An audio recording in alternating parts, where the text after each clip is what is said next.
he's outstanding at that too. So again, versatility is the key.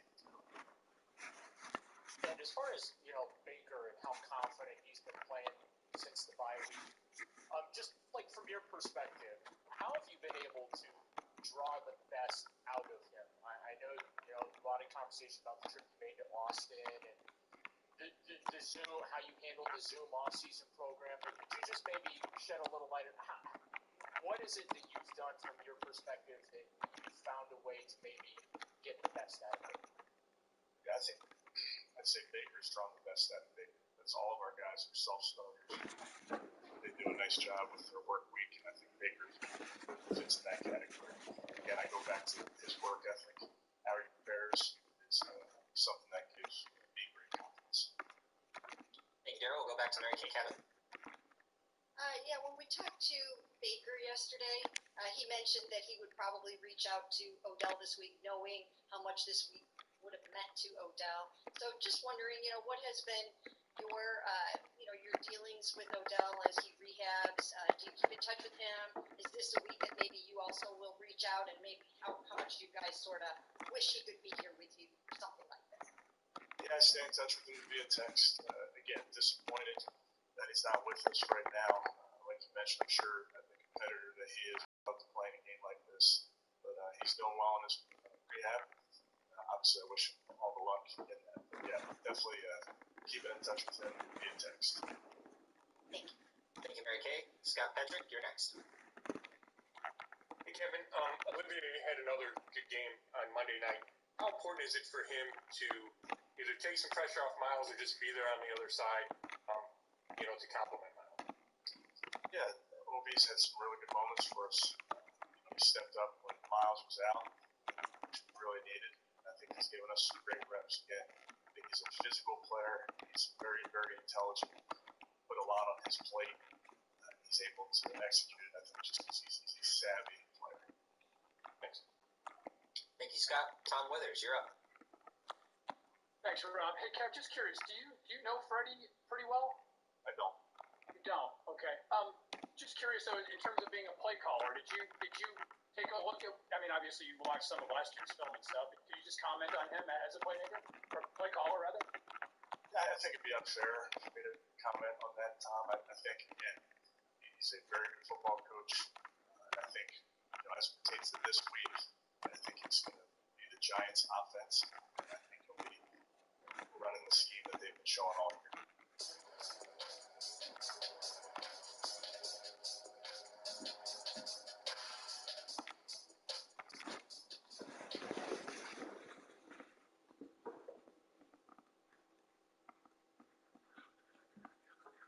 Alex, if you go back to Week 7, the game against the Bengals, from then until now, Baker's splits from earlier on the season, are off the charts. Top 5 in the league in a lot of different categories, including QBR. What do you attribute just the rapid improvement that he made from that point to now?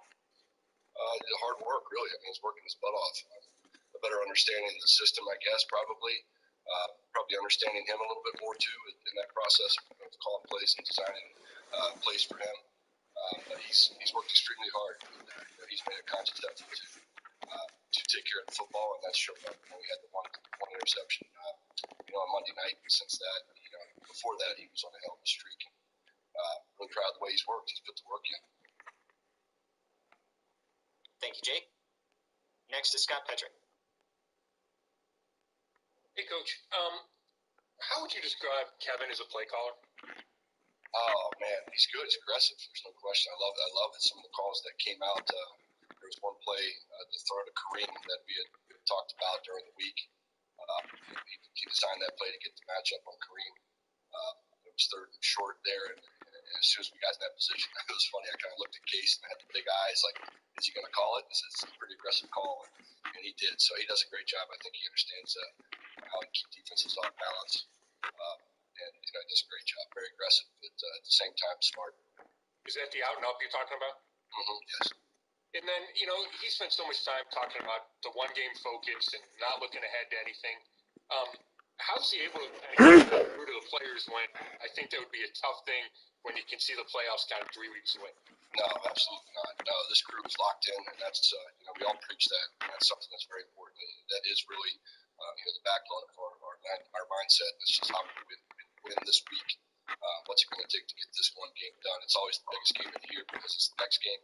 And that's the mentality we've all adopted. And I think we're all living by that. You get in trouble when you start looking ahead, and that's something that we're very conscious about, keeping our guys in a narrow focus on this week's opponent, going 1-0 this week. Thanks. Thank you, Scott. Jeff Shadell, you're up. Hey, Alex, could you talk about the way your offensive line really came together pretty quickly this season with no preseason or OTAs or anything like that? Yeah, you got a good group of pros up there. I mean, really great workers, smart guys, talented guys as well. Bringing in a rookie in Jed, extremely talented guy that's also put in a ton of work. I mention it every week, Coach Callahan, the job that he does with Coach Peters with that O-line. They're a group that's always ready to go, and they're always on point when it comes to everything from pass protection, blocking, cadences.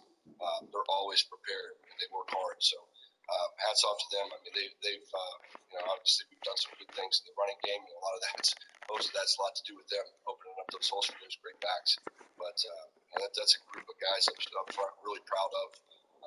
We're in a meeting this morning, just told them again how proud I am of the way they work and the job they did, especially last week in pass protection. Thank you, Jeff. Mary Kay Cabot will have our next question.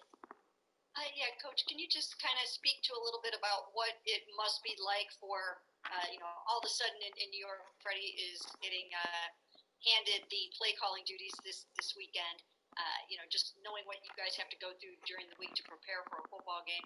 What impact might that have? And if something like that happened, I'm sure you would be 100% ready to step in there and call the plays. But what must this be like? I relate it to being a backup quarterback. You have to prepare like you're starting each week, or else you're not going to have a good time on Sunday if things happen to fall your way and you're in the game. So much like a player, you have to anticipate that, hey, you never know what's going to happen, especially in 2020, that you might be the play caller on a Sunday all of a sudden, really up to the point before a game or even the day of the game. So just continuing to prepare like there is a chance that you could be thrust into that role and being ready. And at that point, you're working within a system of plays that's been developed by obviously your guys and it's your offense. So you just stay within the parameters of that, and trying to call it as much like Kevin in my situation as possible. Thank you. Thank you, Mary Kay. Nate Ulrich is next.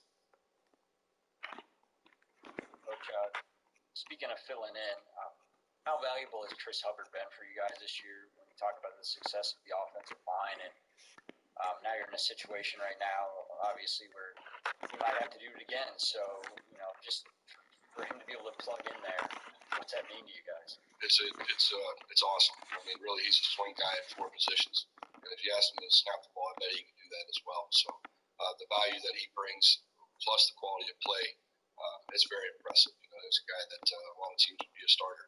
So to have him, in the bullpen, ready to plug in any of those spots, it's been great to have him. And if he does have to go, we'll wait and see. But we don't expect him to drop off there.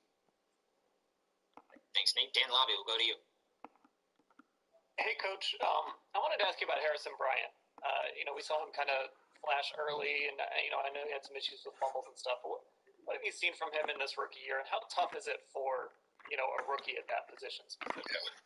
Yeah, it's tough for any rookie at any position really to come in and play an extended time. So hats off to him, to Jed, those guys that are doing it. Donovan has done a great job as well. So it's tough to come in and make an impact as a rookie, but he's a guy that all 3 of those guys, they work hard.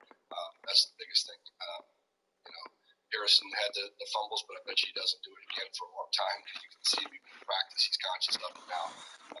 He's a guy that you can expect exactly what you ask him to do. You're going to get it. He had a comment to the quarterbacks earlier in the season. He said that I'll be where that ball was, meaning like I'll do whatever I can even to get to that spot. So he always tries to do it right. He's a good young pro, and he's only going to get better. I mean, when you mention him and Jedrick and Peoples-Jones, it just seems like all of those guys, especially for rookies, are so resilient. Like if they make a mistake, they just bounce right back. Where do you think that comes from? I think that the mindset that we have is, you are a rookie. We understand that, and understand the difficulties that you go through. We know there's going to be mistakes. We expect you to bounce back.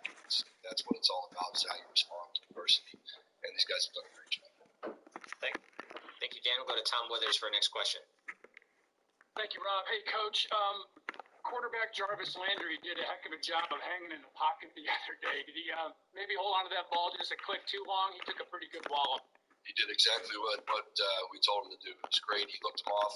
I wish I could take any credit for it whatsoever. I wish this the perfect quarterback rating. But he's a stud. He took a shot last week, the week before that, drew a penalty on it, and then just sold the heck out of it, looking down the field, throw it back across the field, and took another big hit. So that's Jarvis, unselfish, and he's going to do exactly what you ask him to do, and he can throw the ball well. How tough? I mean, you guys have run that a couple of times now, like different variations of with Jarvis throwing it. Does it get to the point though you got to be careful that you might tip it off a little bit depending on how he comes in motion or any moves he might make back away from the line? Yeah, I mean, you have to be careful about when you put it in. Probably got to put it on the back burner for a few weeks so a few teams forget about it. Right. But that is an asset that he has, and it's a talent that he has. And it'd be crazy not to utilize it. But, maybe we'll see what happens. Thanks, Coach. Thank you, Tom. Scott Petrick, you're up. Yeah, Kevin said that the Giants disguise as well as any defense in the league. So what does Baker have to either look out for or be careful of? You just film study. A lot of that's going to be film study, and then post-snap recognition, kind of training your eyes to see the big picture at the last second. Feeling the safety rotation is a big part of moving those safeties. They do a great job. There's no question. Very, very rarely is it what you think it is, which makes it tough for a quarterback. So everybody in the passing game has to be really good with their post-snap recognition, of the defensive shell, where the safeties are. So those were closed, or they're going back to a version of their cover two. So those are things that we talked about this week. They do an excellent job with those guys. Is that one of the Baker's improved on as the year's gone on? Yeah, I think so. I mean, he's made a lot of improvements in his game. That's one of them will be tested this week. Thanks. Thanks, Scott. Anthony Pulsall is next. Hey, Coach, you mentioned him earlier, but how impressive have you been with Jedrick Wills' development this season? I mean, is he playing at the level you and Kevin and Coach Callahan hope for at this point? And how would you now that he's in the final quarter? Yeah, I don't want to pass judgment without talking to Coach Callahan. I know Coach Callahan is always going to be tough on everybody as far as grading, but he's done a nice job. There's always room for improvement, and he's going to only get better as he gets older and more mature in his game. But just the availability, he's been available for us. He's played a ton of snaps. He's played at a high level. He's had a couple things to clean up here and there, but asking a guy to come in, switch from right to left, and start as a rookie with no off season, it's pretty impressive what he's been able to accomplish. But as always, we're looking for more. Thank you. Thank you, Anthony. Mary Kay Cabot will have our next question. What does it say about this Giants defense in particular that they were able to basically come up off the mat and win 4 straight or whatever it is, and 4 out of their last 5, and beat the Seahawks? Kind of what does that tell you about this defense? They're a solid, very, very good defense. I mean, there are a lot of categories. They're up at the top of the rankings. They're very stout inside. Their inside 3 are very good players. Blake Martinez is a very productive linebacker. Their safeties, really, it starts down the middle of this defense. They play well within their scheme. I think Coach Graham does a good job of putting those guys in position to be successful. So, as you watch tape early on, the record definitely doesn't reflect how well this defense plays. Thank you, Mary Kay. We'll close the session with Tony Grossi. Alex, you mentioned how aggressive Kevin has been play calling, and that's for sure. I wanted to go back to that final touchdown drive in Baltimore, against Baltimore, and ask you, how difficult is it for the play caller to be mindful of not scoring too quickly? There is discussion, not in that situation. I think Kevin already alluded to it, that we were throwing a short pass to Kareem flat, and he made a play at both tackles. You can't ask him not to do that. So you'd obviously like to leave them with as little time as possible. But at the same time, you're rolling the dice. 2 schools of thought: you score when you can score, and you got to hold them. Or if you're down there even closer, maybe you start thinking more clock and burning up a little more clock. But we're already in that position. We're thinking we're going to score So was there conversation going on between you guys? Always. There's always conversation going on. Ryan Bell does a great job with the game management, so there's constant communication about time on the clock, timeouts, what they have left, what we think we should do. But when you throw a hitch out the flat to Kareem brings tackles and scores, you can't be upset.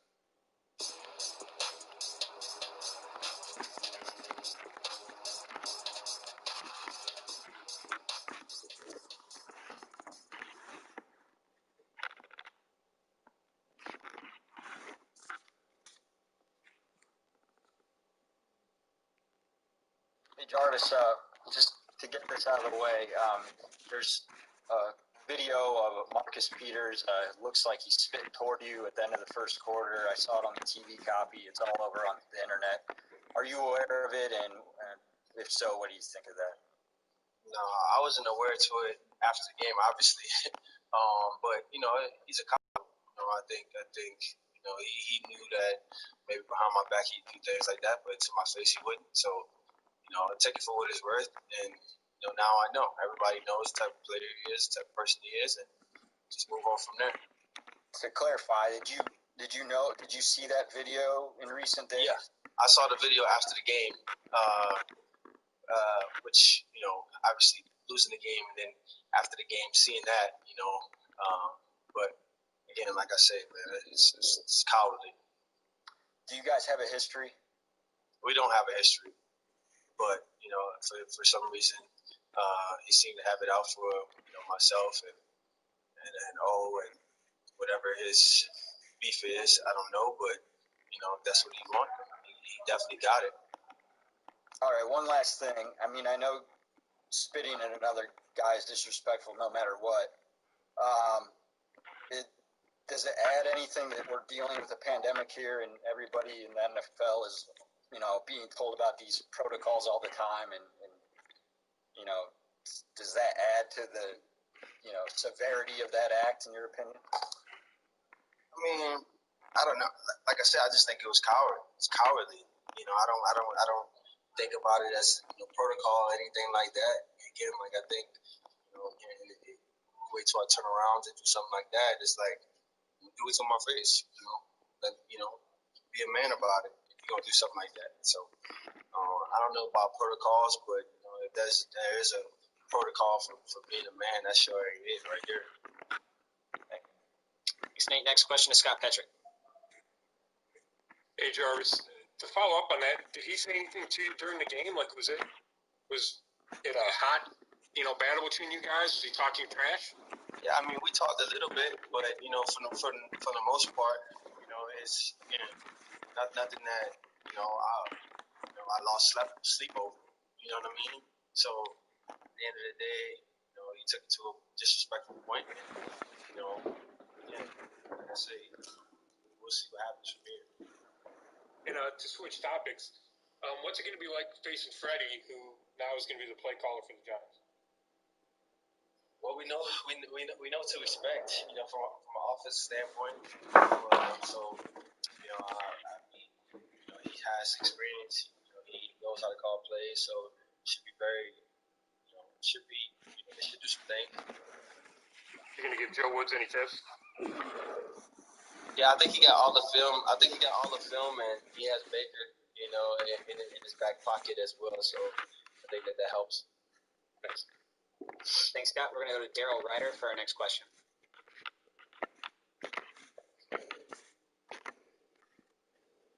Sorry about that, Jarvis. My bad. Wanted to ask you about, Baker Mayfield these last couple of weeks, and just seems like he's really got that swagger back that he had become known for.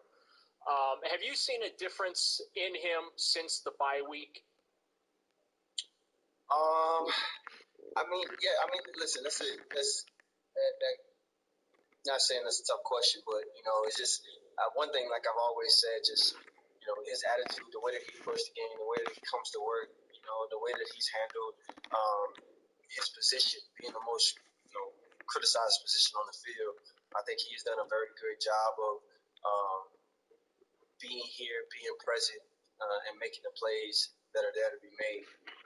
And and trusting the guys on the outside, trusting the coaching staff to set up a great game plan, which, I know that they're working to be very transparent with each other about when developing a game plan and watching it unfold throughout the weekend.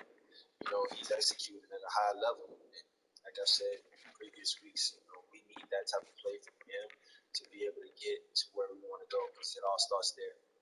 In regards to Sunday's game, obviously New York's record's a little bit deceiving. They have, they're still in contention in the NFC East. You guys are trying to lock down your, playoff spot. What do you see from that New York secondary, and how physical they are and difficult they are to match up against? Yeah, I mean, look, they have a bunch of smart guys, former teammate of mine back there as well, who can make plays. Veteran at corner, which you can consider a veteran at corner, and those guys play sound, they play together, and I think that's one of the things that you see about their team and about their defense. They definitely play sound, they play together.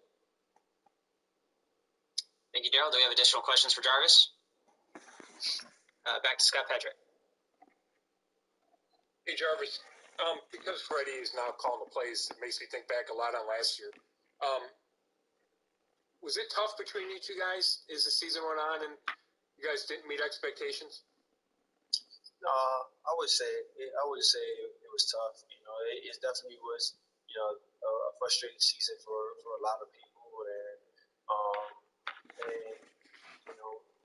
that's just kind of how NFL is. It's kind of how it works. Each game you go into, it's any given Sunday. Anybody can beat you, and you have to play your A game. And I don't want to go back too much to last year, but I just didn't think that the season ended the way that nobody wanted it to. Is it safe to say you welcomed the change after the season? I mean, I wasn't opposed to it. I can only do my job and trust that the staff and the organization is going to be able to put somebody in place, whether that continue or Coach Kevin as it is now, obviously, to make sure that we can get on the right track and be a winning football team. Thanks. Thank you, Scott. Mary Kay Cabot, you're next. Yeah, Jarvis, John Harbaugh, was saying to Kevin Stefanski after the game, complimenting the team, but then also saying, maybe we'll see you guys in the playoffs.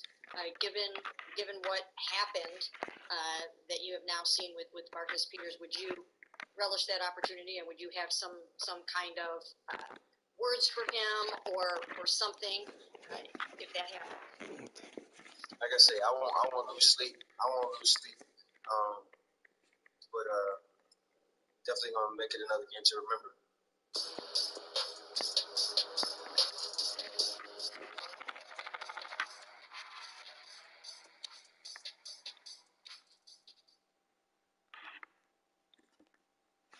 Hey, Denzel, good to have you back.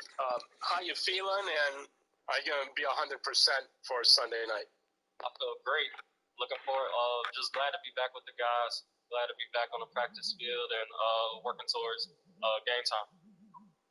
Do you think you could have played in that Baltimore game? I don't even remember. I'm focused on this weekend and focusing on the Giants. So. Thank you, Jeff. Next will be Nate Ulrich. Hey, Denzel. How tough was it to have that injury? And after such a great performance against the Eagles, I know we talked to you on Zoom afterward. You seemed you were thrilled. After a victory. How tough was it to miss 3 games after that? And then when did you figure out that calf was a problem? Was it like a next day thing? How did that go?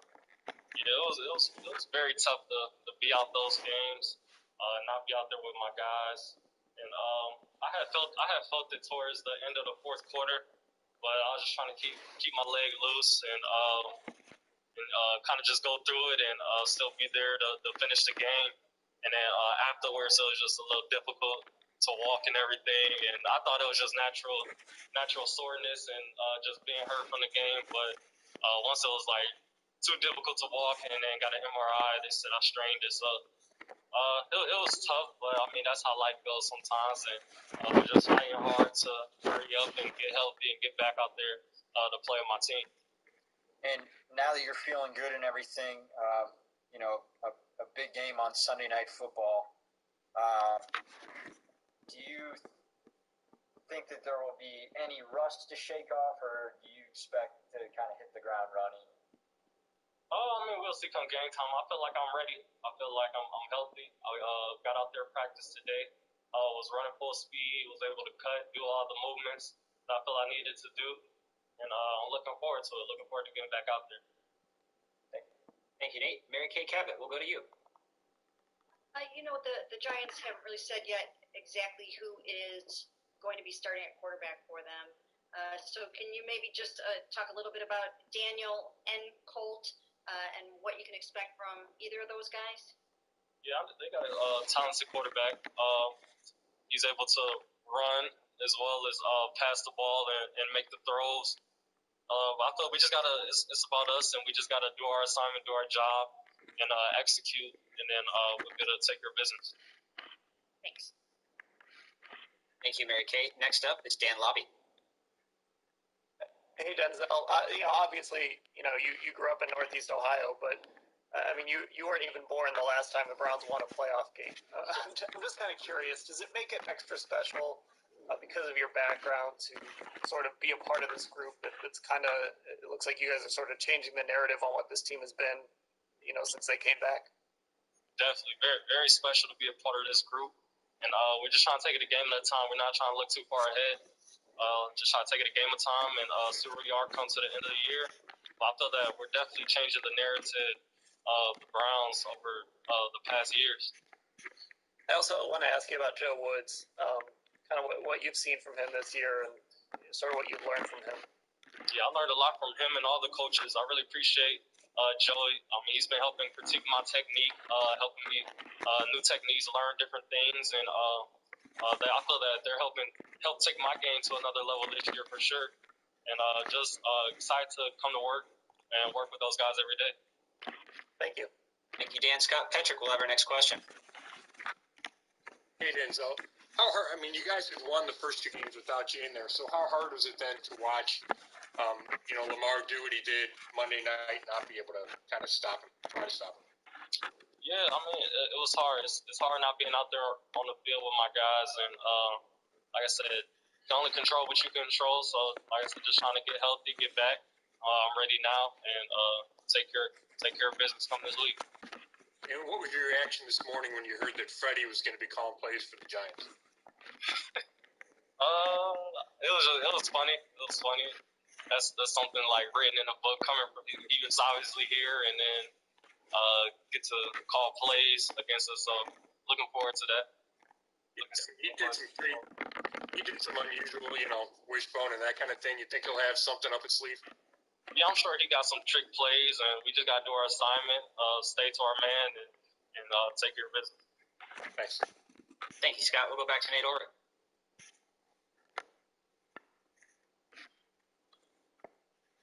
Denzel, I was just wondering, assuming you know a lot about other corners, even though you're studying offenses.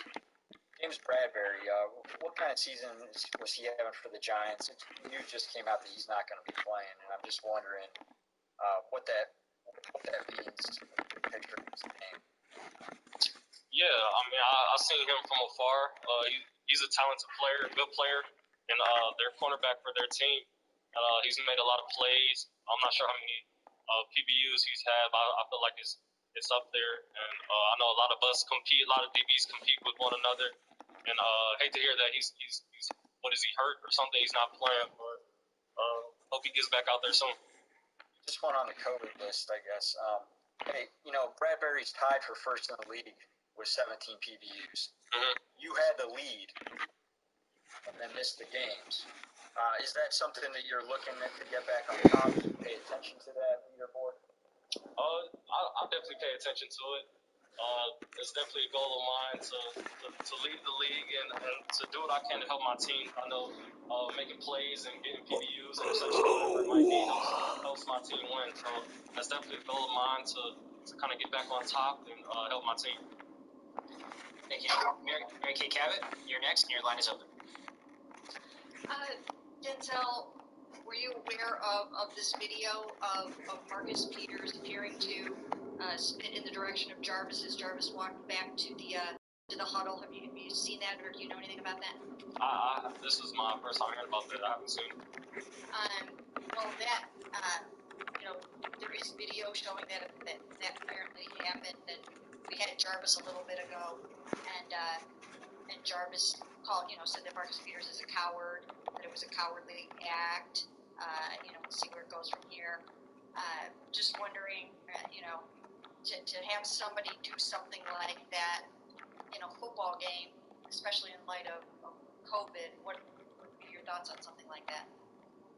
I don't have much to say about it. I mean, it's not something that's good or something that you want to see in football. If that is the case of somebody spitting on another player, I don't really have too much else to say about it. Do you know Marcus personally? No. You don't? I was just wondering. I mean, it just seems like Marlon and Marcus, they just seem to have, some kind of like a personal beef going with Jarvis and O. I mean, do you see it that way? You would have to ask those guys. Yeah, I'm not sure about it.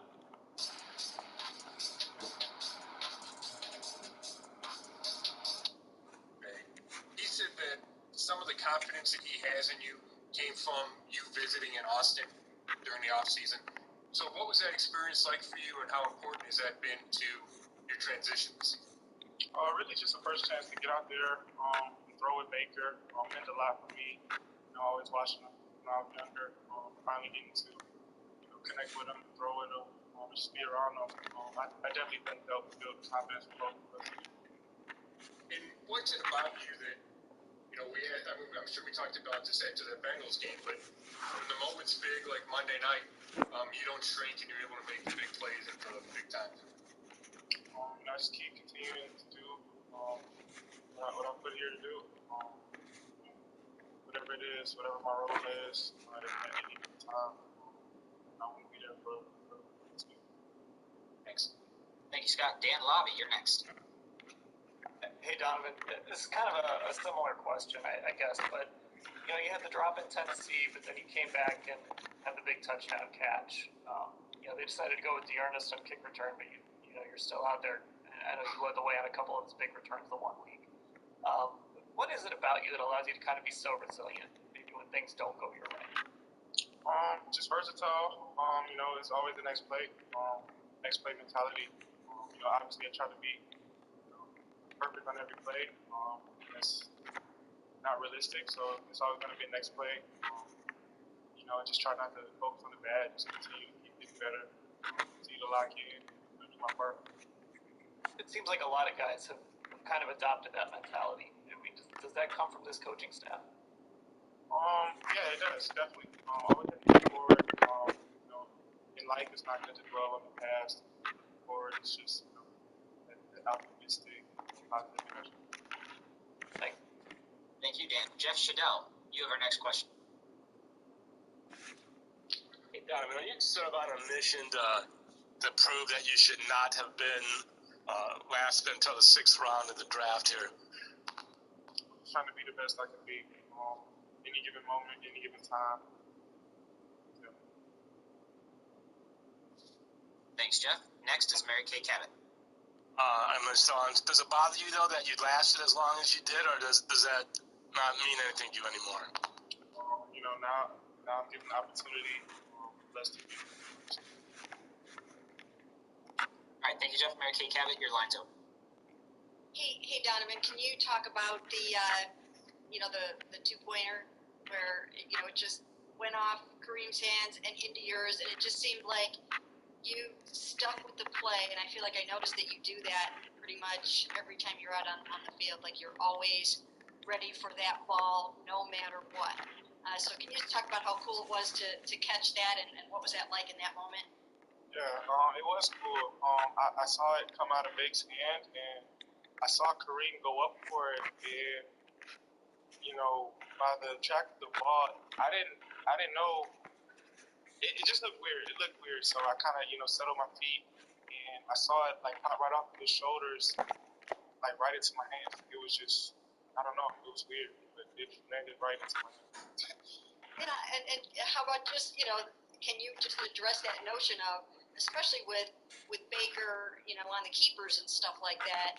I mean, you guys really have to be ready for anything on all the scramble drills, the sight adjustments, and all that kind of stuff. Does that just come naturally to you, or are you doing that because you kind of have to do that with the way Baker is playing? I mean, with football, nothing. A lot of things aren't really. Can't predict everything. Some things happen unpredictably.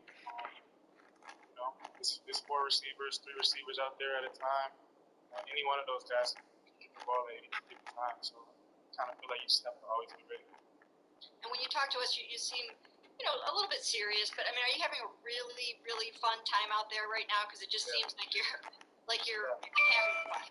No, definitely. This is, a great life experience. It's a blessing to be out here every day. I'm truly thankful for it. Thank you. Thank you, Mary Kay. We'll go to Scott Patrick. Donovan, I guess along those lines, just how exciting was the experience of Monday night? People are calling it the game of the year. What was it like to be a part of it? Oh, man, it was fun. High energy. Glad that, the fans were able to come in limited capacity. Definitely felt the energy. Definitely felt, all the feelings of a Monday night game. Something that, I grew up watching. It was just great to play, to be out there.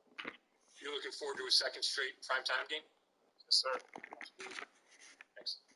Thank you, Scott. Tom Withers has our next question. Thanks, Rob. Hey, Donovan. You show up and a couple other guys, and suddenly the Browns are 9-4. Are you aware of the tough times here and how tough the years were here before you got here? Yeah, I am aware. It's crazy. It's crazy that it's happening this year, but like I said, I'm blessed to be a part of this team. And along those lines, in what area have you grown the most over the last, let's say, even since the bye week or so? Because you've really kind of, I don't want to say emerged, but because everybody kind of knew what talents you had, you were waiting for your chance. But what's been the biggest growth you've had here over the last month and a half or so? Just confidence, being able to, be myself out there with the catches, and being involved a little bit more, just feeling more like myself. It's just fun to be out there. And I think building confidence is the best part about it. Thank you. Thank you, Tom. Jeff Scadell, back to you. Hey, so Donovan, there were some lean years with the Michigan football team, not you necessarily, but so how cool is it to be right here in the thick of a race and probably playing in January? It's a blessing. Something that, I always wanted to do as a kid, and now that it's finally here, I really can't put it into words. I wouldn't rather be anywhere else than this moment. Thank you, Jeff. Mary Kay Cabot, you have our next question. Yeah, do you know Jabril at all? I mean, you guys probably didn't cross paths when you were at Michigan, right? I mean, I know him. We didn't get a chance to play together, no. But yeah, I definitely do know him. So you know him just because you guys probably kind of stick together and come back to the program and all that kind of stuff. So what do you think of Jabril? And you probably will have an opportunity to see him on the field on special teams and offense and defense. So what do you think of Jabril? Explosive player, exciting player. He's definitely a really good player. He does a lot for the team. And do you feel like you might end up having to try to get past him on a return? Whatever it is. If it happens that way, then it happens that way. Thanks, Mary Kay. We'll go to Dan Lobby. This will be our last question for Don. I want to kind of follow up on Tom's question a little about what you knew about the Browns, because, I mean, you're somebody that really only knows the Browns since they came back and since they've struggled. So I guess before you got here, what did you think of, kind of what you saw of the franchise, what you knew of, and does that make it even cooler to kind of maybe be a part of, the group that's turning that around? Well, I knew about the Browns. My area doesn't really get the Browns games. So, that's kind of hard because I never really was able to watch them unless they were like on a primetime game or something like that. But, no, it's definitely a blessing to be here this year. First year be on a winning team. I'm just excited for the future here.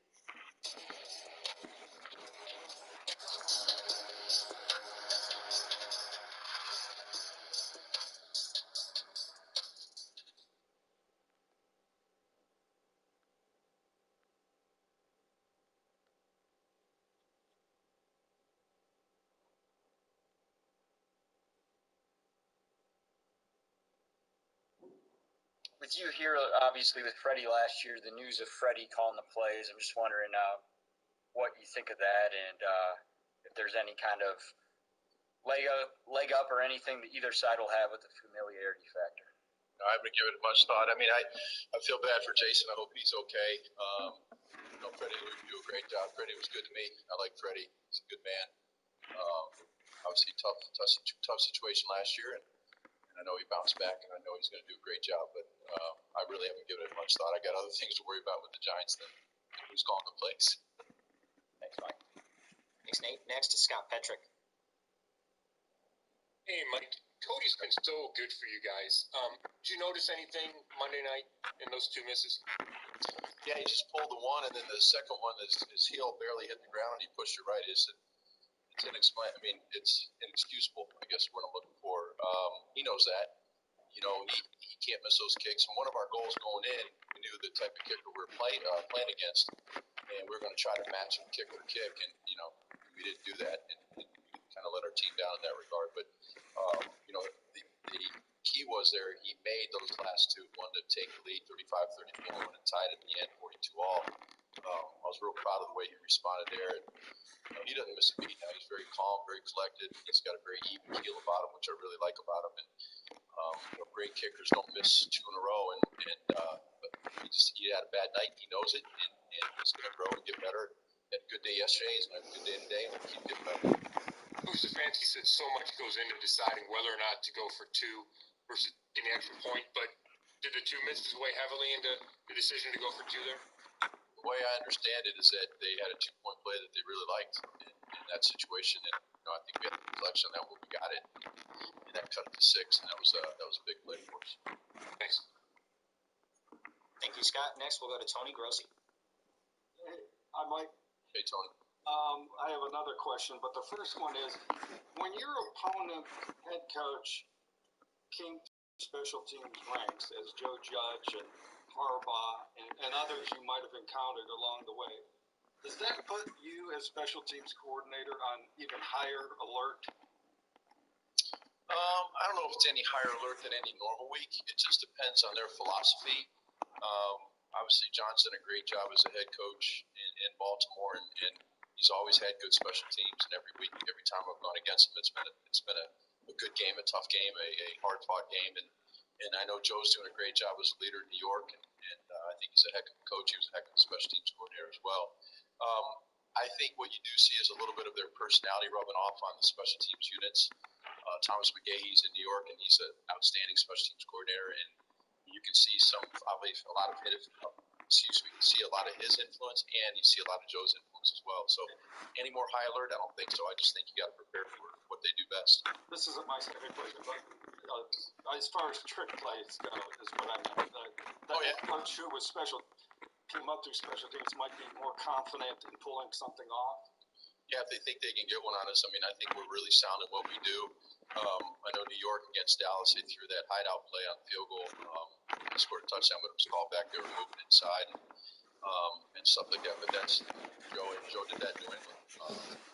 Joe's biggest influence, I think, on the Giants' special teams has been their punt rush. They use big guys. They bring it, man. They are very aggressive. They're big and strong, and we've got to be stout in our protection. Get the ball out of there and have a good day on punt.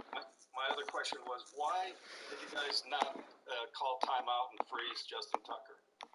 Justin Tucker. doesn't affect them. Wouldn't have done anything. I'm not a big freeze guy anyway, because you guys would be asking me a different question right now. You would ask Coach Stefanski a different question if we call timeout and as he's kicking it right before the snap and he misses it. So, I mean, that was a 55-yarder, and that was a heck of a kick. And if it's 57 yards, he's going to miss it because it started fading left on him. And that's a dog pound in. And, I mean, that was a heck of a kick. It was a great kick by a great kicker. And I don't think it would have phased him at all. Okay, thanks. Thanks, Tony. Our next question will be from Dan Lobby. Hey, Coach. Obviously, I know you never really got a chance to coach Jabril when he was here, but I was bummed out about that. So, I mean, did you get a chance to look at him when he was coming out of Michigan, and just kind of what do you think of him as a returner? He's an outstanding returner. He's huge. I mean, he's big and he's strong, and people just bounce off him like they're not even there. I told the guys we got to gang tackle him. We need as many guys around him as we possibly can. And, the guy is confident. He catches the ball extremely well. He's also quick enough to make the first guy miss coming down there. So not only do we have to be under control to the point of attack, we got to have a lot of guys around him to try to gang tackle him and get him down. He's 219 pounds and he runs like he runs. So he poses a different threat than a smaller, quicker guy. Thanks. Thank you, Dan. Marla Ridenour, we'll go to you.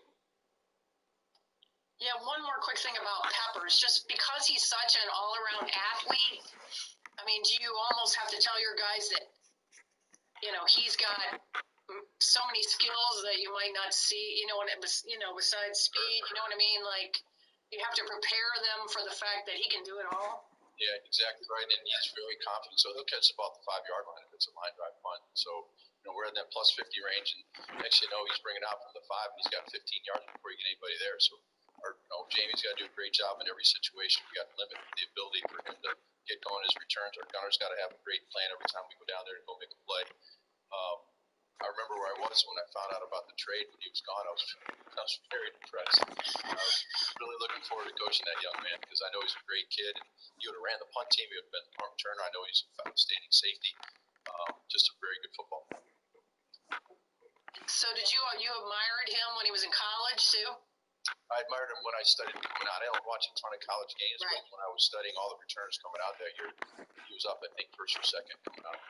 He's very high ranked. And so when I knew I was coming here, and for I think a month or so while I was coaching here, I didn't beat him yet because we were in the off-season program yet. But I was really excited about coaching him. So he's a great player. Thank you. Thank you, Marla. Tom Withers is next.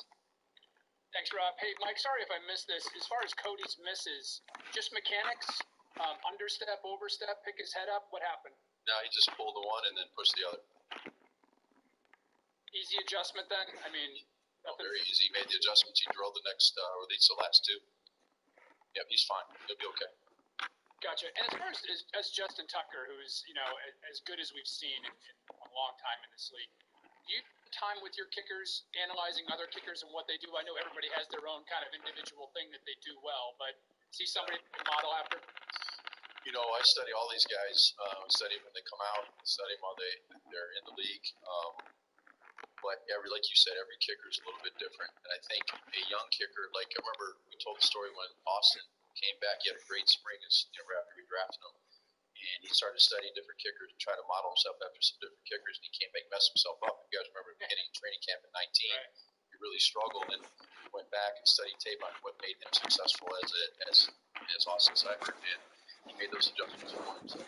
So anytime you overanalyze what other kickers do and try to do exactly what they do, you mess yourself up a little bit. But his technique is different than a lot of guys. He's a taller, thinner guy. But he's got such a powerful leg whip, and his technique as a coach is a little bit different than other guys. But I think unless you're built like him and you got the leg swing like him, which not many do, I wouldn't model anything off of what he does. Just admire what he does for a living. He does a great job. Thanks, Coach. Thank you, Tom. We'll take 2 more. Scott Petrick, Nate Ulrich. Scott, go ahead. Hey, Mike, I know we've asked you about Donovan a lot, but when did you know that he had kind of the right makeup to be a guy that doesn't back down in big moments? When I met him at the Combine, I had a nice interview with him at the Combine, and I just liked his demeanor. I liked how he carried himself. I liked his quiet confidence that we talked about before. Beginning when they got here, obviously didn't have the spring to work, but just talking to him, meeting with him one-on-one, on those Zoom meetings in the off-season program and then getting to know him a little bit. As the training camp started, I could see him. He's got what it takes. Obviously, he's growing as a receiver. He's growing as a returner. I'd like to use him a little bit more at guard in the plus 50 situations. I think we're getting to that point where we might be able to throw him in the games doing that. So there are some different things that he's doing and growing and getting better. I think it all started though with that first hit. I mean, what's it say about him that on that one of the key drives, Baker throws the back shoulder at him, on the first play, trust him to catch it? The great thing, I think Coach O'Shea's done a phenomenal job with him, and he's done a phenomenal job of learning all three spots as a receiver. So Coach O'Shea can trust him, go in the game, and he can play any spot. He understands what to do. He understands coverages. He understands his routes. I really am proud of him and his development as a returner and as an offensive player. Thanks. Thank you, Scott. And the last question will be from Nate Olden. Mike, I was just wondering on the block kick you guys had, if there's anything, that you can take forward from that or something that, Mr. Taylor took to the field that you guys had seen or anything like that? No, they're very good in protection. He doesn't get very many blocked, and he's got such a phenomenal elevation that you have to get good penetration, put your hands up, and Benson did a great job. I mean, he normally does when he's in there. And, Sheldon Richardson, Larry Ogunjobi, those guys, those big D tackles, and they've done a great job for us all year. And my only coaching point to them is just keep coming and keep doing those little things, keep getting thin, try to get thin through the big guy. Just getting thin is funny, but try to get thin through that gap and get your hand up and kick playing as he's kicking the ball. And the timing of it's always very difficult to time up, but Vincent takes a lot of pride in that, as most of our D-line, if not all our D-line does. We got Denzel Ward coming back this week. He does a great job coming off the edge. I think he was the one 2 years ago in 2018. He blocked it off the edge against Tucker. So it was a big play for us because at that big point, and I thought we should have scored. I thought Javier had a chance to score. We went down with the ball and hoping to flip the ball there, but we'll get that coached up.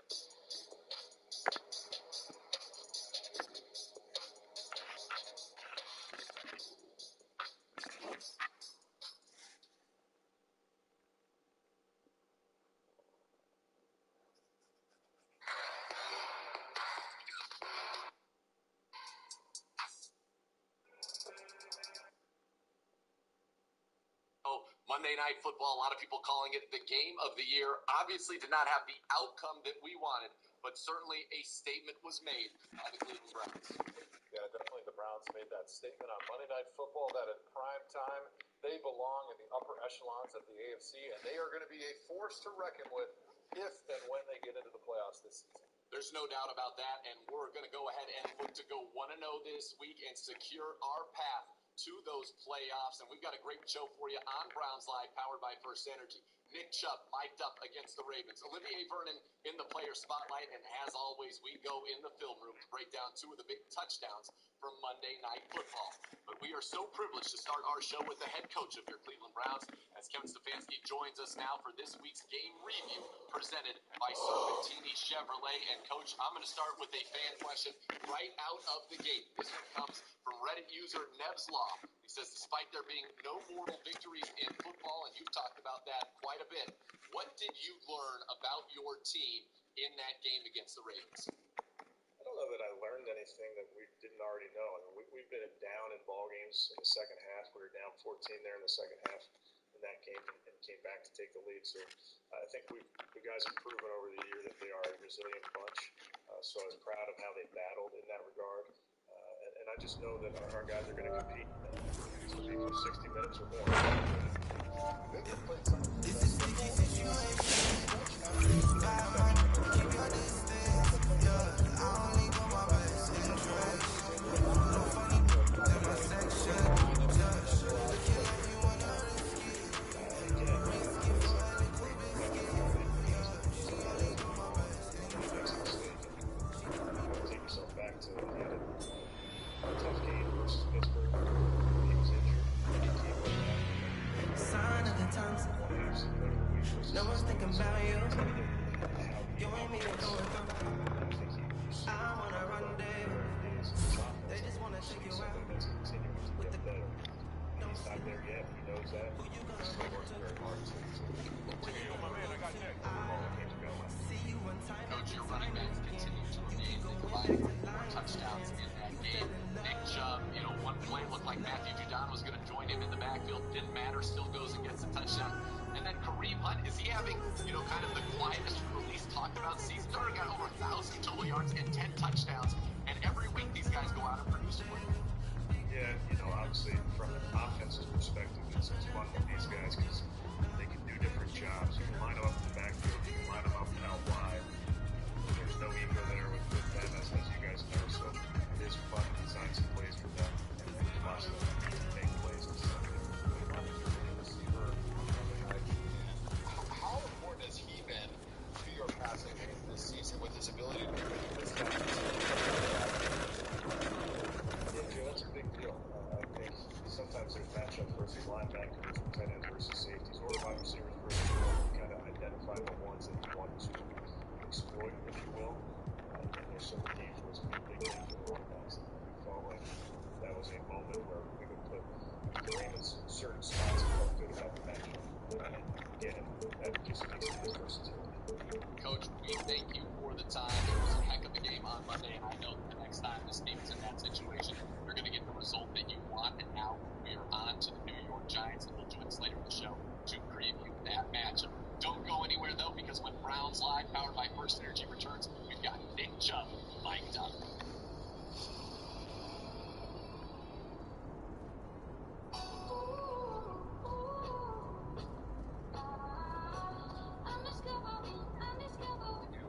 High school, bud.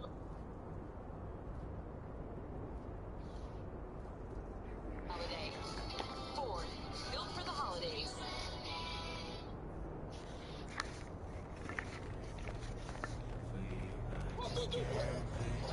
I'm so selfish for you.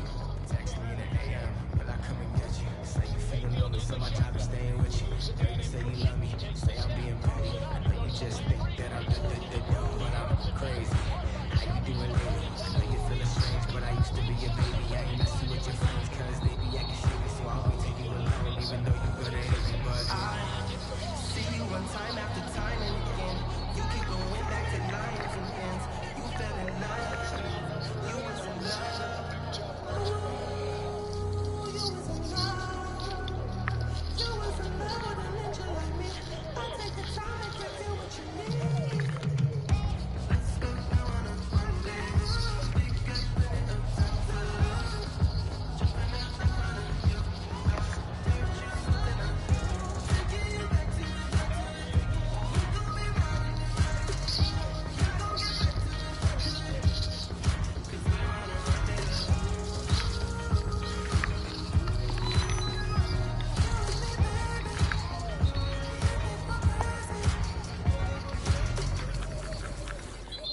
Mayfield under center. Gets the ball. Chubb runs. He's got it. It's caught. He's in. Touchdown. That's two for Chubb. That is 9 on the year. I tell you every time we go get you, we'll get y'all one day. You gotta love Nick Chubb, a man of few words who lets his play do the talking. Well, in the backfield, though, Kareem Hunt loves to talk, and it seems like Kareem's play, Joe, is what gets Nick the most fired up. How good is this duo that we're seeing right now for the Browns? Well, it's so fun to see these guys working together in the backfield because they do have very different personalities, but the yin and the yang, it just works so well together. You got Kareem Hunt bringing that energy, bringing that trash talk, and then you got the silent assassin, Nick Chubb, and those guys. Not only are they great working together in the backfield from a performance standpoint, but they give us great entertainment as Browns fans as well. They do, and it's amazing because Nick Chubb missed 4 games, still amongst the league leaders in rushing yards and rushing touchdowns, almost 900 yards. He's got the 9 scores, leads the league in yards per carry, leads the league in runs of 20 yards or more. And then, Joe, you got Kareem Hunt. He already has over 1,000 total yards and 10 touchdowns on the season. He leads the Browns with 5 receiving touchdowns. Yeah, one of the overlooked stories in the NFL this season has been how great Kareem Hunt has been as a pass catcher. He has been such a weapon for Kevin Stefanski in this offense, being able to split him out, being able to put him in the backfield, run screens, run flare passes, run things in the middle of the field where you can take advantage of bad matchups that he gives you because of how athletic he is and how difficult he is for a linebacker to be able to cover him. There aren't many running backs that run a sweep out and up like we saw Kareem Hunt put on the Ravens on Monday Night Football. The Browns running backs, they had First Energy rocking in prime time. And if you want to be a part of it, First Energy wants to see your best fan energy this season. Submit a picture or video displaying your Browns fandom using the hashtag BestFanEnergy on social media for a chance to win 2 tickets to a Browns game this season. When we return on Browns Live, powered by First Energy, Olivier Vernon, who is on fire, 2 sacks on Monday night. He sits down in our player spotlight next. Time to make your disappointing breakfast your Xmas, because Wendy's has your new breakfast love. With a fresh cracked egg on every sandwich and crispy oven-baked bacon, you'll be telling everybody about the new breakfast you're seeing at Wendy's. Hurry in for the breakfast of your dreams today.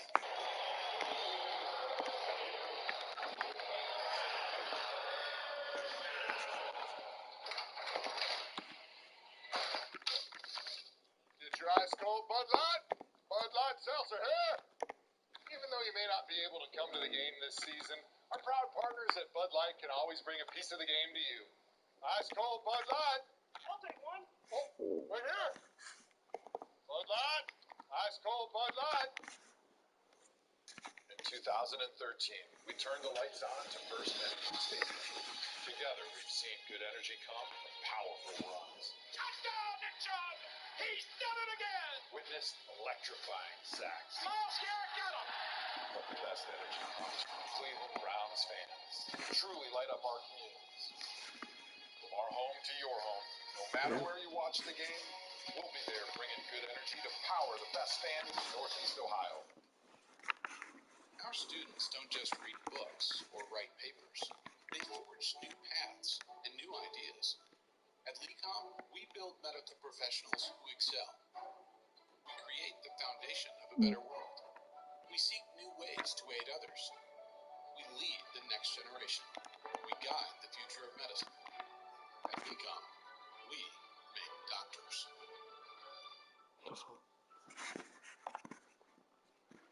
The door to a car you've been saving for. The door to a personal loan that feels genuinely personal. The door to a bedroom for each of your teenagers. The door to a new employee who's also your neighbor. And the door to a happy and full life for you and everyone you know. This year, KeyBank has already opened over 170,000 doors, helping people get from where they were to where they wanted to be. KeyBank opens doors. Time to make your disappointing breakfast your Xmas, because Wendy's has your new breakfast love. With a fresh cracked egg on every sandwich and crispy oven-baked bacon, you'll be telling everybody about the new breakfast you're seeing at Wendy's. Hurry in for the breakfast of your dreams today. Welcome back to Browns Live, powered by First Energy. Nathan Segura and the ultimate quarterback protector himself, Joe Thomas. Well, the Browns have a couple guys who like to get after the quarterback. Miles Garrett certainly gets all the attention. 10.5 sacks this season. The first Browns player in franchise history to have 3 straight seasons of 10 or more sacks. But he's got a running buddy this year, Olivier Vernon. And after a little bit of a slow start, has come on strong. 7 sacks in the last 6 games alone, 2 on Monday night. What have you seen from OV, Joe? Well, he's back to the OV that the Browns thought that they were going to get when they brought him from the New York Giants. He's that elite level pass rusher that can change the game on 3rd down, and he can change the game on 1st down, getting in the backfield, being a disruptive force against the run game. He has really been a great bright spot for the Browns in the second half of the season. And with Miles and him out there in December, that is a fearsome pass rush that I don't think any team in the NFL is going to want to see. Olivier Vernon has been spectacular of late, and he sits down with our Andrew Gribble in this week's Player Spotlight, presented by Electronic Merchant Systems. All right, we're joined by Browns defensive end Olivier Vernon. And OB, it's obviously a tough loss that you guys had against the Ravens on Monday night, but how do you quickly bounce back and get focused for another primetime game? Yeah, I mean, I've never been a part of a game like that, so it was not what everybody expected. But you know, at the end of the day, it was a good team. You know, it was basically a playoff game, and you know, we give credit to them. They finished, and we did it. But you know, at the end of the day, you just got to assess what you did wrong, what you could fix,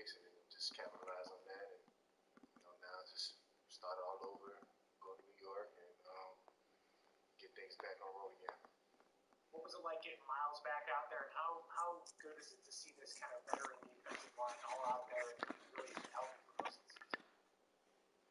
Man, it's big, especially on this stretch of the season. Getting into December football, get as many guys healthy as you can. So, having Miles back, missed him for that short amount of time that he was out, and just glad that we have everybody that's healthy and coming back. Hopefully,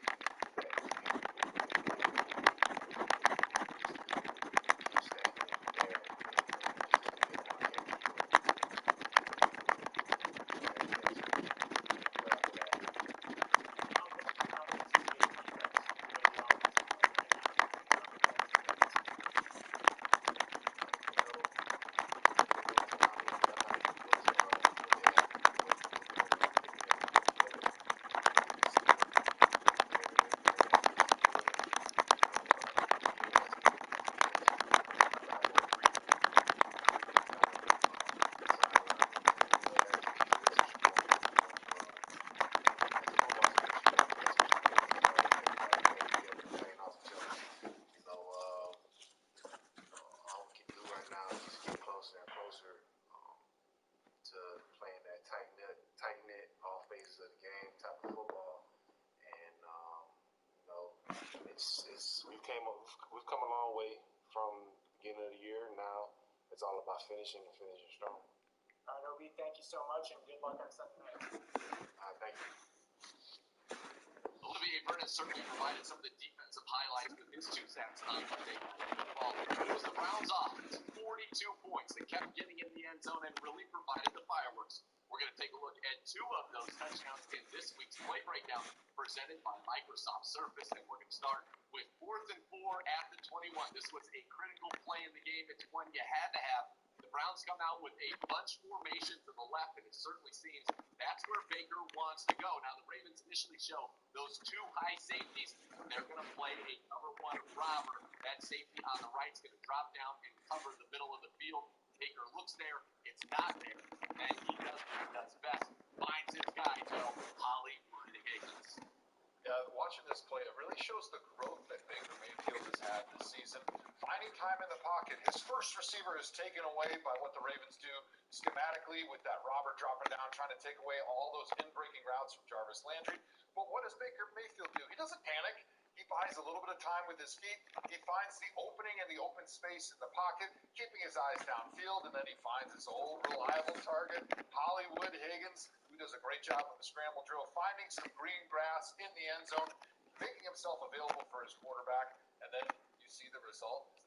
Pitch and catch. Great job by everybody, understanding the progression of this play and understanding if they take away your first option, don't panic. Just go to your second and third option.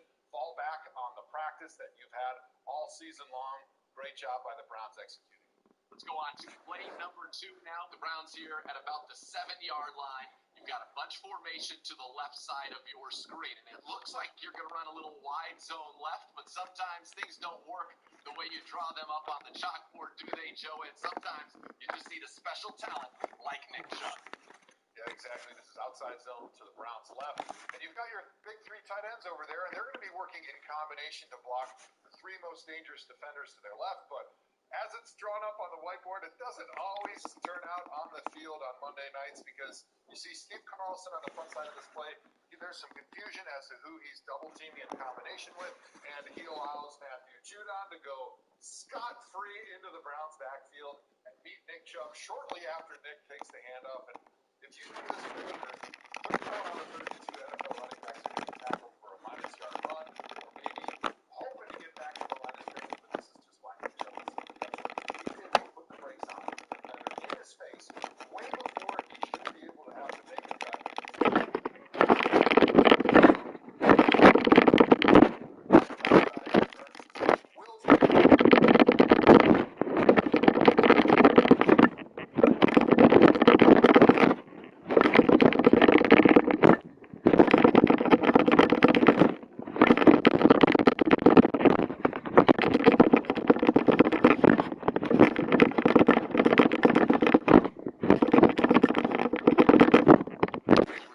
We will have the Browns head coach looking ahead to Sunday Night Football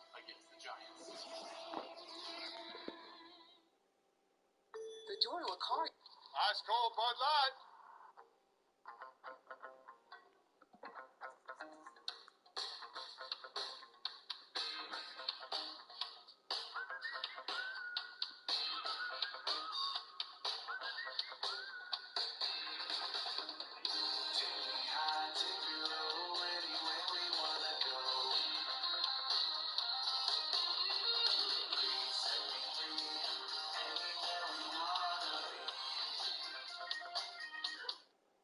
In 2013, we turned the lights on to First Energy Stadium. Together, we've seen good energy come from powerful runs. Touchdown, Nick Chubb! He's done it again! Witnessed electrifying sacks. Miles Garrett got him! But the best energy comes from Cleveland Browns fans who truly light up our communities. From our home to your home, no matter where you watch the game, we'll be there bringing good energy to power the best fans in Northeast Ohio. The world has changed, but some facts remain. Every 40 seconds, someone has a heart attack, and every hour, over 700 people suffer a broken bone. While those numbers haven't changed, there are fewer people seeking the treatment they need. If you're injured, sick, or in pain, it's safe to get the care you need at university hospitals. Protecting your... Jake, are you okay? Yeah, I'm fine, guys. There was just somebody that was peeling out here right in front of the house, and I wanted... Health with science and compassion. That... A lot of questions to be answered here, Jake, but, out here right in front of the house, and I wanted... A lot of questions to be answered here, Jake, but, A lot of questions to... Safe.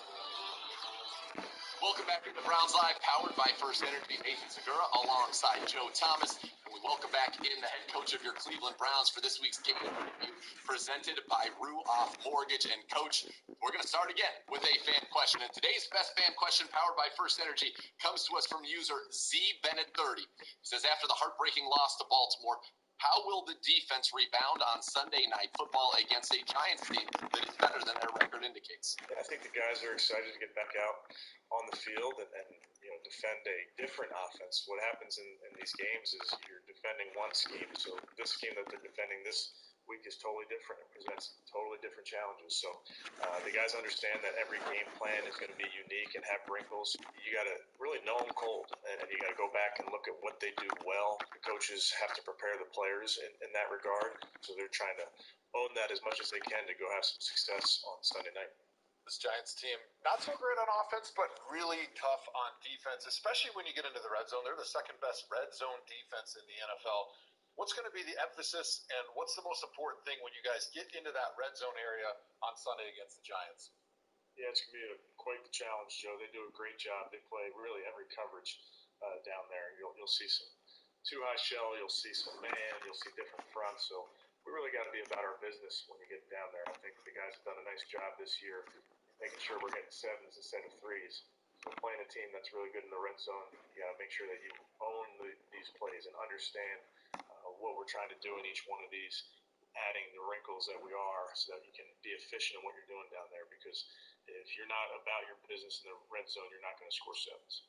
I know you stressed that from day one, those 4-point plays you call them to this football team, and you've been excellent at them, not just running it, but Baker Mayfield throwing it as well. And you look at the evolution of this team and all those fourth down conversions, those clutch plays, clutch meter that's on display. How much more confident does that make you as a play caller to say, you know what, we're going for it here and we're going to get it? Yeah, again, it goes back to confidence in the players. That's something I believe in. It's players, not plays. And we got plenty of plays on that call sheet, but I just believe in the players. And when it's the moment when we determine with all the variables, all the things we got in our mind, when we determine it's time to go, you put your finger on a play and call it, because I just believe in the guys we have. Coach, thank you so much for the time. Great luck on Sunday Night Football in the national spotlight once again for your team. Okay, thanks, guys. All right, that's the head coach of your Cleveland Browns, Kevin Stefanski, and it is time now for what is quickly becoming everybody's favorite segment of the week, Joe's Final Thoughts. Take it away, Joe. People talk about big moments in life, and how they can go out and prove something to someone. And, for some people, it's the courage to be able to prove that you can stand in front of a group and maybe give a speech, or maybe it's an athletic feat like going out and completing a marathon or running a Tough Mudder. But oftentimes, in the process of proving something to someone else, you prove something to yourself, which ends up being the most valuable takeaway of that moment because of how it changes the way you view yourself. Now, the Browns, they lost a heartbreaker in prime time on Monday night versus the Ravens. But by continually fighting back from that 2-score deficit and putting your team in position to win that game at the end, the Browns were able to prove to the NFL that they belong in that conversation among the best teams in the AFC. But more importantly, they proved to themselves that they can be a legitimate threat to every single team in the AFC, and they got over what happened to them earlier in the season against the Ravens. So listening to the Browns players after that Ravens game makes me believe that this franchise has turned a corner, and this year is no longer about just building for the future. It's about winning a championship right now because they have the team to do it. But me learning that doesn't really make a difference. The players have learned, and that is something that's going to pay dividends in this season and in seasons down the road. Let's go. That's right. This team, they showed the world, and as you said, more importantly, Joe, they showed themselves. And I don't think they're going to be happy with quote-unquote moral victories. There are none. But this is a team that absolutely knows it can do it on the grandest stage. And I believe the next time they get that opportunity, they will do just that. Before we sign off on Browns Live, powered by First Energy, we want to take a moment to recognize a frontline worker who has made a tremendous impact in their community during the pandemic. Each game during the regular season, the Browns will honor this individual prior to kickoff as parts of our Hats Off to Our Heroes program. This week's hero is Kathy Davis, the administrator for Northern Ohio Recovery Association. Kathy wears many hats and has helped manage to keep the food pantry open during the pandemic despite the uptick in individuals needing assistance, whether it be from food, mental health, or addiction. Kathy mentors the youth by teaching them job skills and helps court appointees reduce their fines by volunteering at NORA. Kathy does a little bit of it all to help those in need. Kathy, from all of us at the Browns, we thank you. And for our great team here, from Joe Thomas, for Baco, for Drew, and the whole Browns Live crew, we say thank you very much for tuning in to another edition of Browns Live, powered by First Energy. And don't forget to join us for Browns Countdown, 11 a.m. on News 5, getting you ready for Sunday Night Football against the Giants as the Browns look to get to 10-4 on the season. Thank you for tuning in, and let's go Browns.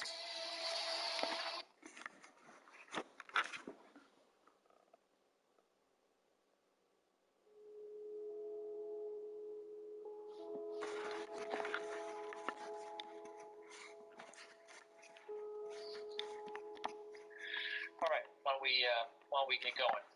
So overall, unfortunately, and Coach said this yesterday to the team and said it again this morning.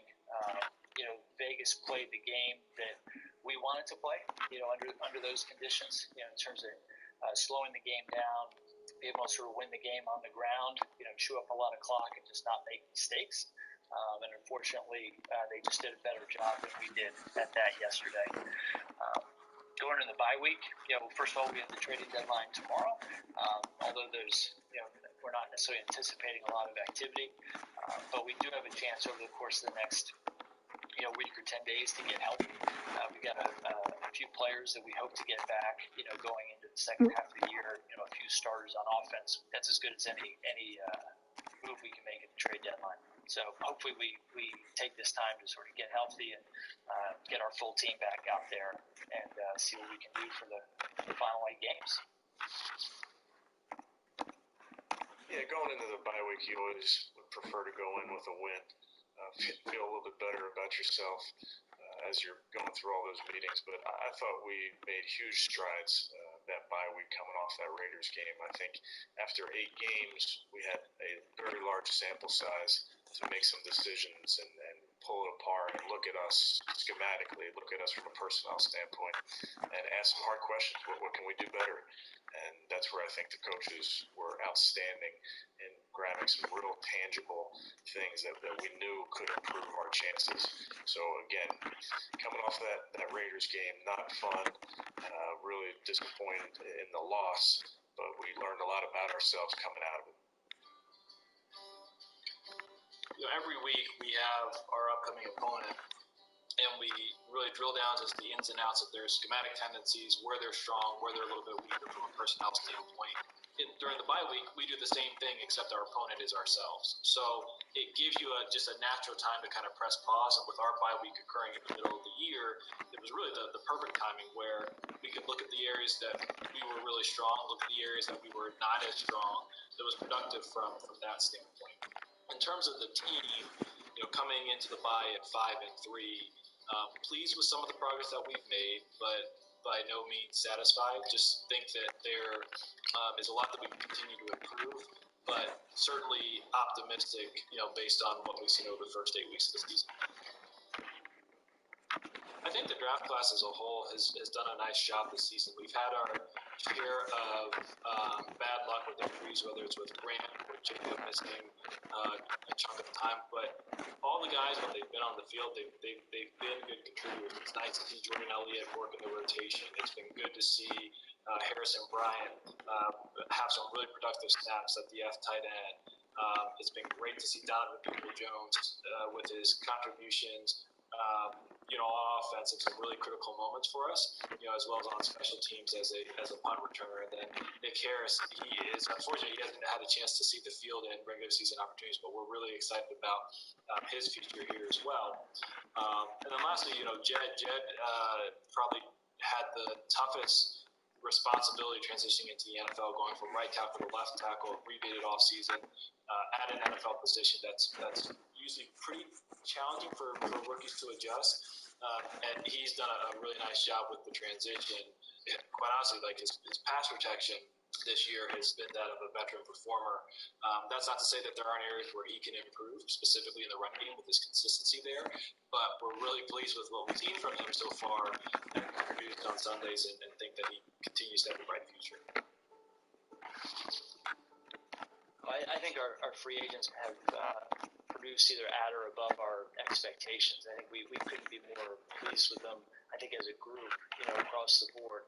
And then ultimately, I think our coaches have done a really nice job of blending those players in and getting them accustomed to the scheme. We were talking about the trading deadline. One of the things that we felt strongly about, especially with installing a new scheme in training camp without spring football or anything else, was that we had a chance to really grow in the second half of the season as players got more comfortable in our scheme. And we knew that early in the season it could be a little bumpy. So to give those players a chance, to continue to grow in the scheme, we felt like, even if they weren't performing above our expectations, by the trade deadline, we felt like they had a chance to continue to grow into that, as the season went on. The trade deadline's an interesting time. And as you know, I've spent a lot of years in baseball, right? And there's a big trading deadline in baseball, too, in the middle of the season. And usually there's a lot more activity in baseball than there is in the NFL at that trading deadline. And at first it was unusual to me. Think this is a big opportunity to make some moves, improve the team, et cetera. But I think there's some legitimate reasons why the NFL isn't quite as transactional. One is just scheme. It's a lot more difficult to just plug and play a player in the NFL than in Major League Baseball. If you're a left fielder in Major League Baseball and you switch teams, there's not a whole lot that changes. I mean, you can be up to speed and be ready to play that night. You get the signs from the third base coach, you're good to go. Football is very, very different. It takes a while for someone to actually learn the scheme, learn all the calls, but really understand the scheme. It's not just knowing where to line up. It's being able to do it to the point where it's instinctual, for you. Add in this year the quarantine, that comes with the COVID protocols, and you're talking about weeks really before the player is really up to speed and sort of ready to go for you. So put all that together with the fact that we actually liked our team quite a bit. We had some guys coming back from injury. We wanted them to have a chance to play. And again, this whole year has been such an exercise in team building that we felt it had to be a really obvious upgrade, for us to want to pursue anything, because we felt really strongly not just about the players we had, but about the team that we had created. These are people that are bonds, they're relationships, and those relationships, I think, have been, built really strongly this year under these circumstances, and we didn't want to do anything to upset that.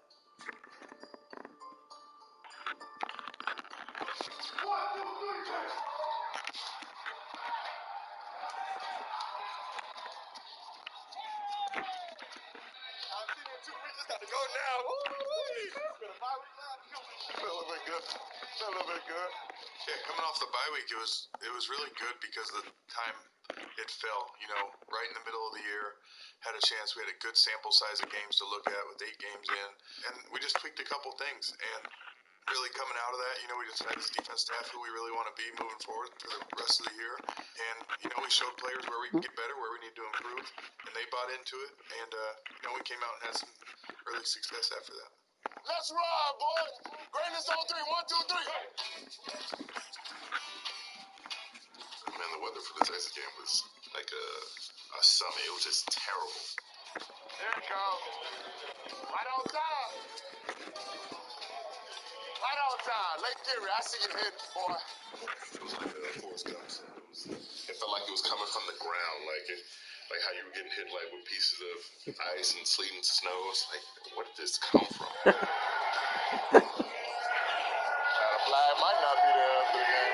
It's coming from the side, it's coming from the top, and it's bouncing off the ground, it's hitting you. And it's just like, man, you can't ask for a better story to be told. You get to play in this, and you get to talk to your family. Eventually, when I have kids, I'm like, man, you actually played through that? I'm like, and I had a hell of a good time doing it too. And you want to be able to look back and say you won those types of games. Obi, how'd you know?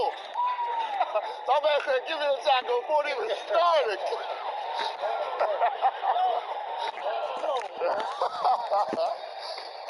And the referee has just notified both sidelines to go into the locker rooms. Come on! As we have severe weather that has blown right into First Energy Stadium. Yeah, that Texans game was something I've really never been a part of from a standpoint of the wind. So we knew it was going to be a challenge. We knew we were going to have to find a way to move the ball and score some points because it maybe wasn't going to be through the air of that game. We are back at First Energy Stadium. As I look to the skies here, it is much, much quieter here at the stadium. The winds still are going to be a factor here today, but here we go from First Energy, the Browns and the Texans. How's Garrett? What you doing on this bench, son? Be some fault. Jay McGillen. Come on, you're going to be mighty. Getting Nick back off of injury, was huge. He gave us some really, really valuable reps and runs in there early. Gosh, it's great to see number 24. He is a sight for sore eyes. Back. What Kareem and Nick bring to the team is consistency. Consistency in the way they run. I mean, at the end of the game, bro, the impact they be having on them when they moving them chains is huge. I mean, the defense loves it. Get Ryder! Get Ryder! Get going! Quit playing! Quit playing! I see you 2 times. That boy's strong. It's huge. And those guys breaking them runs like that, you're going to see a lot of excitement out of me. A lot. A lot of excitement out of me, man. Snap back, ball down, Parkey into it. It's low. He drives that ball up, and it is good from 41. Make some noise, dog pound! Make some noise, dog pound! Video intros. We can I don't know why they don't use yours. They know my energy. My be loud. They loud. Look at that, boy. That's how you do an interlude. The muffin on the side. The what? The muffin. The cushion. The cushion. You know, the muffin man. That was in your feeling. That lets on to you, right? The muffin man. The muffin man.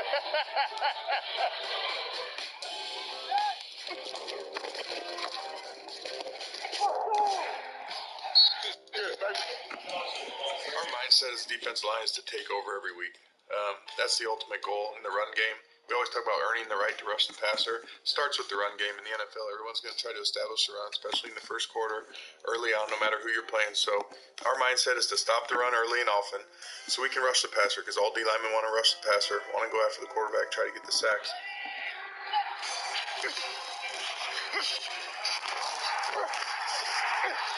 That's half, let's go!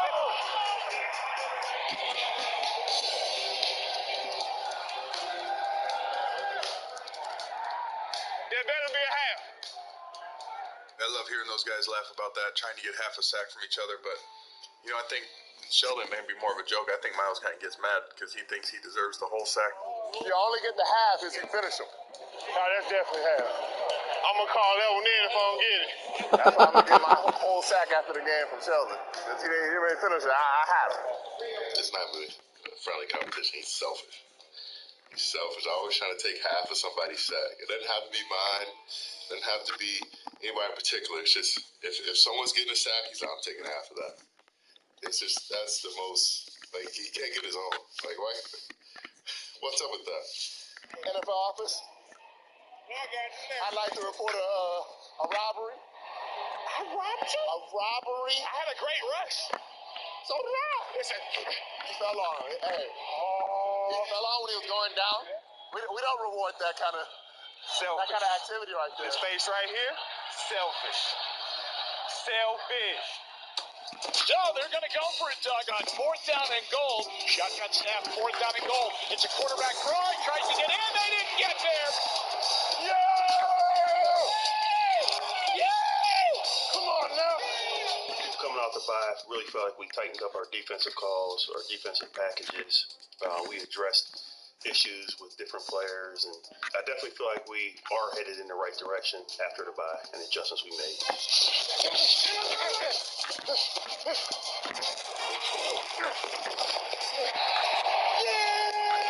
Yes, sir! You know, they just work their tail off every day, come to practice, trying to get better. You know, they're just having a lot of fun this season. They're getting rewarded with their hard work, obviously winning football games and starting to gel at the right time as we go into the stretch run. Half. They got it. Half.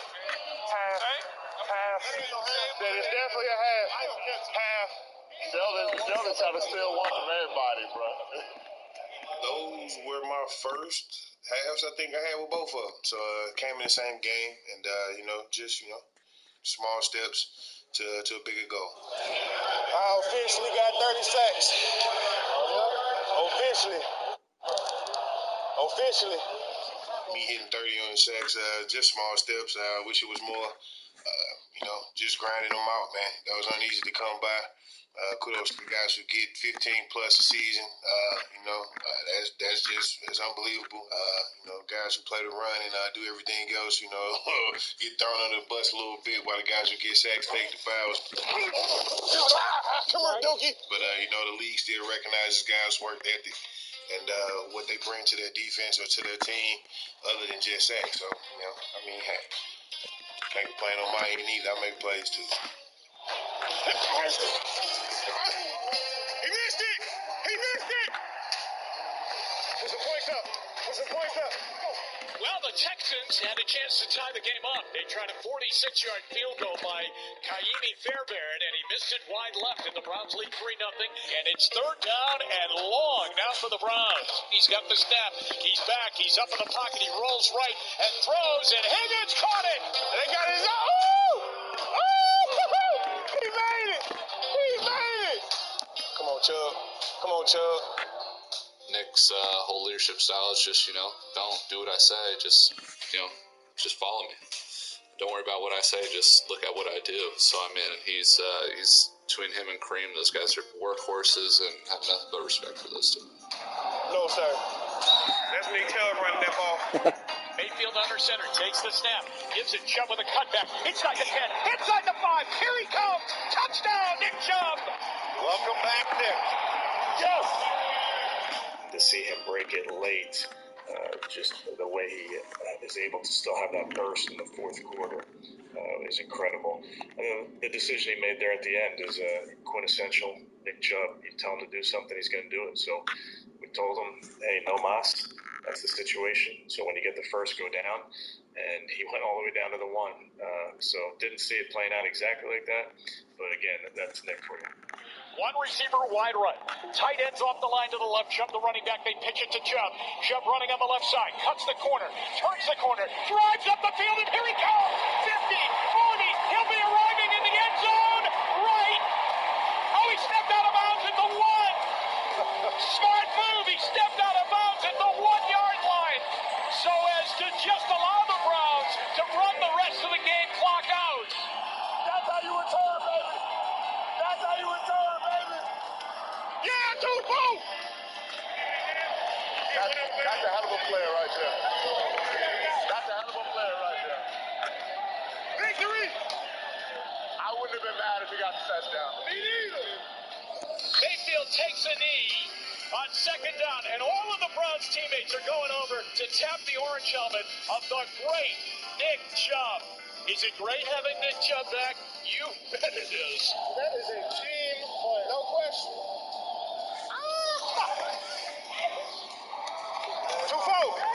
Tufo. Welcome back. Welcome back, Brian. You should have scored, though. Yeah, sorry. Should have scored. Jake, young man. Good. You good? Keep hunting, brother. Thank you, brother. Already. Stay healthy. See you later. Oh, man. With the Houston Stars smacking. And the Browns hang on and beat the Houston Texans today. 10-7, the final score. The mentality of the team, we want to know every week, kind of cliche, but that's what it is, just the mindset. Can't really worry about the weeks after this week. We got Philly up, and that's the only team to focus on. Not worried about nothing else after them until their week's up. This is the biggest game right now of the season for us. That's how we look at it. And until they say the game's canceled, I feel like we're always prepped and ready to get on out there and make plays.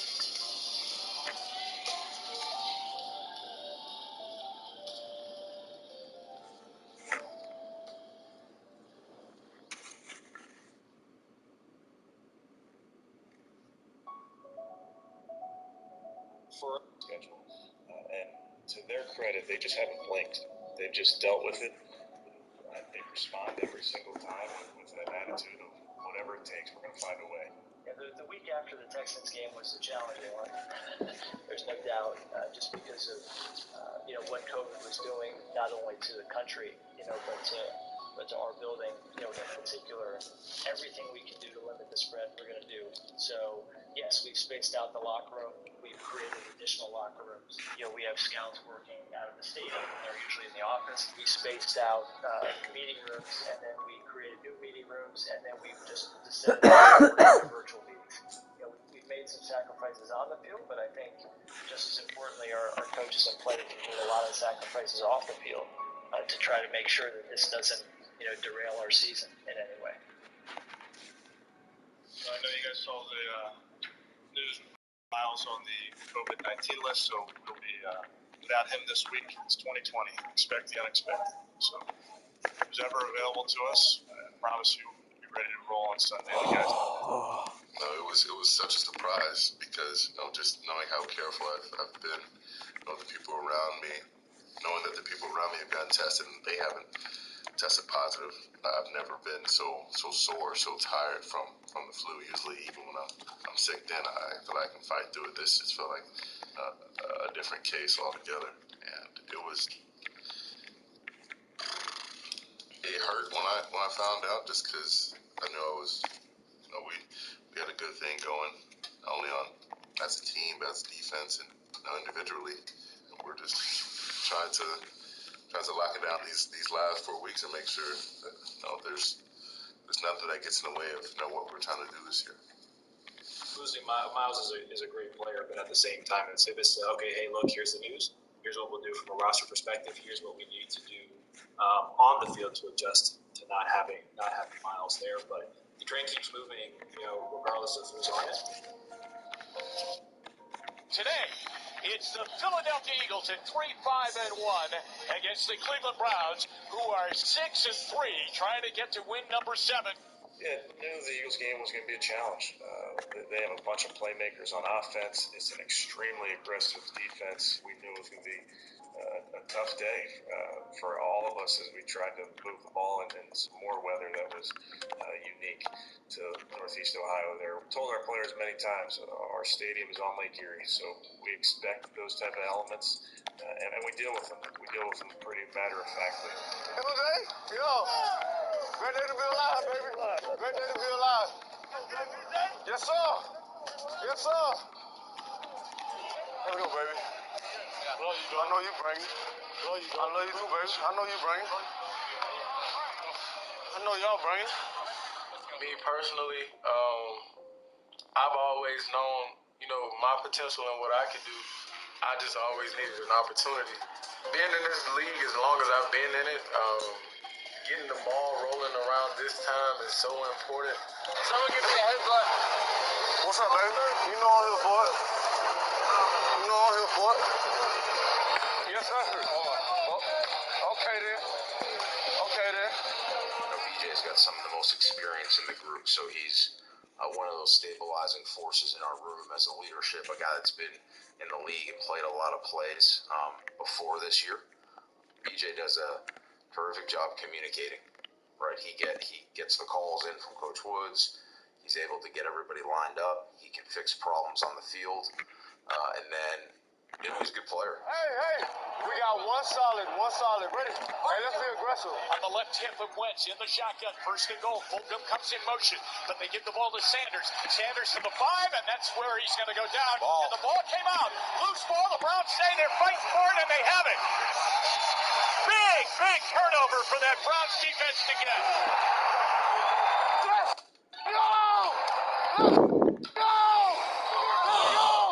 Takes the snap, play action fake. He's back. He's going to get hit. It's up in the air, and it's picked off. Taki's got it. Down the sideline, 25, 20, 15, and it gets that word on the tip, and the pick by Taki.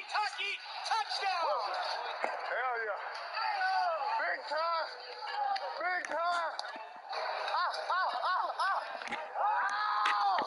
Yes, sir.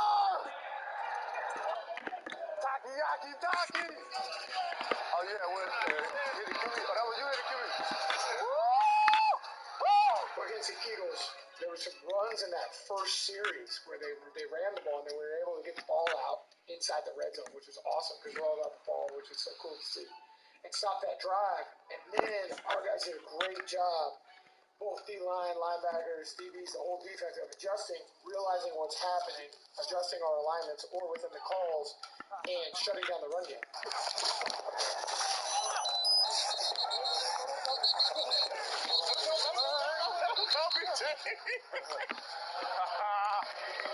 That was the biggest key in that game because as we slowed down the run game, then we were able to get after the quarterback.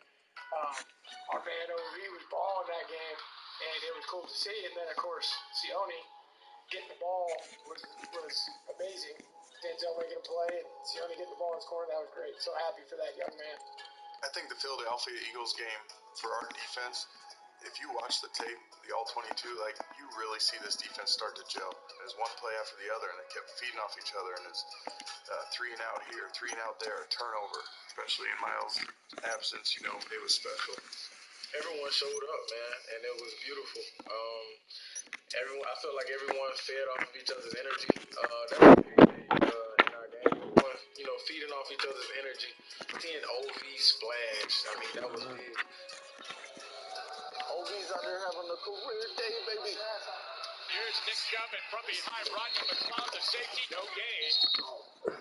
Give it to Chubb. Chubb got hit right away and knocked out. Big hit by Malik Jackson.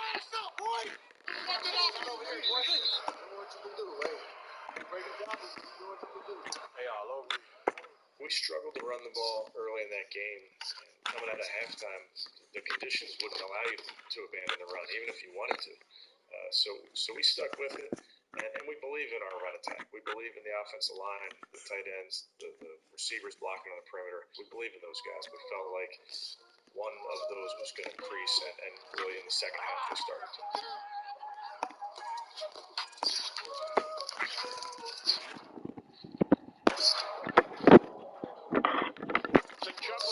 left and a stutter step and a cutback. And a stiff arm, 45. He's to the 50. He's to the 40. 35, 30. He cuts back left again. He's to the 20. He's to the 15. He's to the 10. He's to the 9. Oh, Nick Chubb is back. Hey, brother. Get this man the ball. Hey, oxygen. You ain't done yet, are you? You ain't it, is it? Great running backs. I enjoy watching those guys do work, man. I'm sure you guys got a chance to hear it. Let's go! Different. They run deep, and that's outstanding, because that's what makes you great. When you run and you're running absolutely around to, through, and beyond contact, it's that I will not be denied mindset. The more you can run the ball, the better we got to do on defense, getting the ball back to the offense, so we can go have some Gatorade and they can keep the ball. So they're awesome. Here's Mayfield giving, just running. He's through the middle, and he leaps over a tackler over the 30, and they're going to put him down at the 27-yard line at the first down marker. Nick Chubb now the first running back all year to rush for 100 yards against this Eagles defense. Yeah, I got 100. I got 100.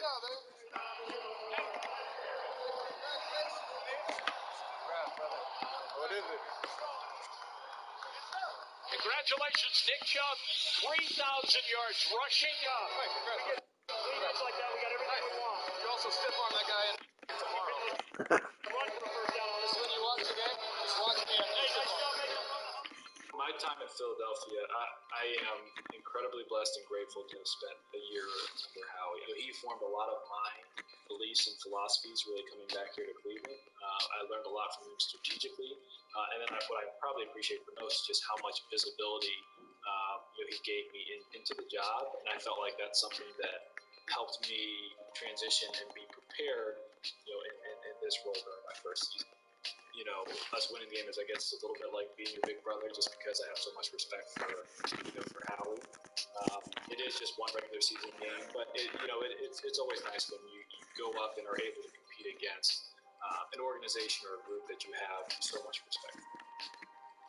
In victory formation, takes a knee, and a big win for Kevin Stefanski. Today, his Browns end up winning by a final score of 22-17. No one ever did me like that. You step on my ass. What's up, brother? That's the way you run that. There you go. Appreciate it, bro. Yeah, nice to meet you. Yes, sir. Keep on. Yes, sir. How about this, Doug? The Browns are 7-3. Those are two good numbers together. Hey, that is a great team win. Hey, someone's going to try and tell you that was ugly. That's beautiful. Defense, I got some numbers for you. Okay. Safety. Interception for a touchdown. 3 takeaways. 5 sacks. They were 2 for 12 on third down. This man, 3 sacks on the go. This one over here, 4 PB using a pick. Offense, 324 hard yards. Yes, sir. Most important word there is. Team on 3. 1, 2, 3.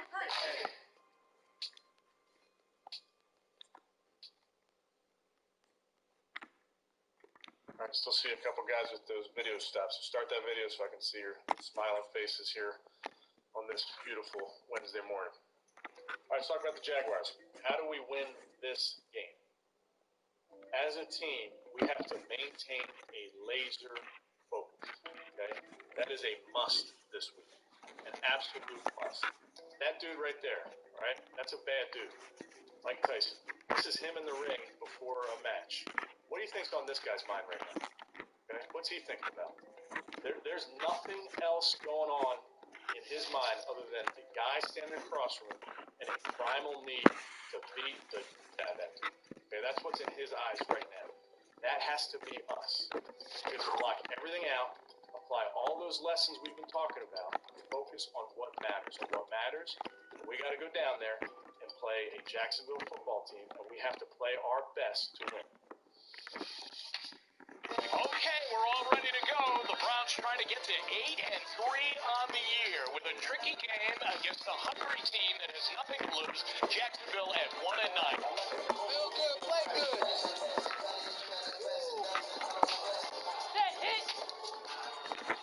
Hey, congratulations to Browns tight ends coach Drew Petzing. He and his wife welcomed their first child. So Callie Bronson, who is the chief of staff, she is coaching the tight ends today. That is an NFL first. So Drew had a baby coming. We thought we had a couple more weeks. We have contingency plans for everybody because it's 2020. And I just felt like the least amount of disruption to our overall operation would be bringing Callie over to help out with the tight ends. I trust her implicitly to do really any of these jobs. But she's an incredible utility player for this organization. I'm around these guys a lot. It was probably the most nonchalant conversation I've had in my entire career, where I walked up to them at practice and said, "Hey, I got you guys on Sunday," and they're like, "Okay," and that's what it was. Callie was ready, willing, and able, and she stepped in there, and we didn't miss a beat. That's credit to the kind of coach she is, and her willingness to always be ready. So, I mean, if you stay ready, you don't have to get ready. So, I mean, it was awesome to feel like, we're not at a disadvantage with a certain coach coaching us. It just felt like business as usual. It took me back to why I got into this in the first place, being down on the field, being a part of every facet of what's happening. It was nice to get back to that and be focused on purely football and not what's the schedule tomorrow and how are we going to make this work and what protocols are we going to get hit with. It was about football the entire day for me, and I think that was really refreshing because it was a great reminder as to why I got into this whole thing in the first place, is that feeling and that thrill. Break it down, let's break it down. Guys, break it down, guys. Hey, Spotlight, let's get it. We're really missing you guys. Hey, let's do it for him, right? Let's do it for him. Let's go big, all right? All right, win on three. 1, 2, 3.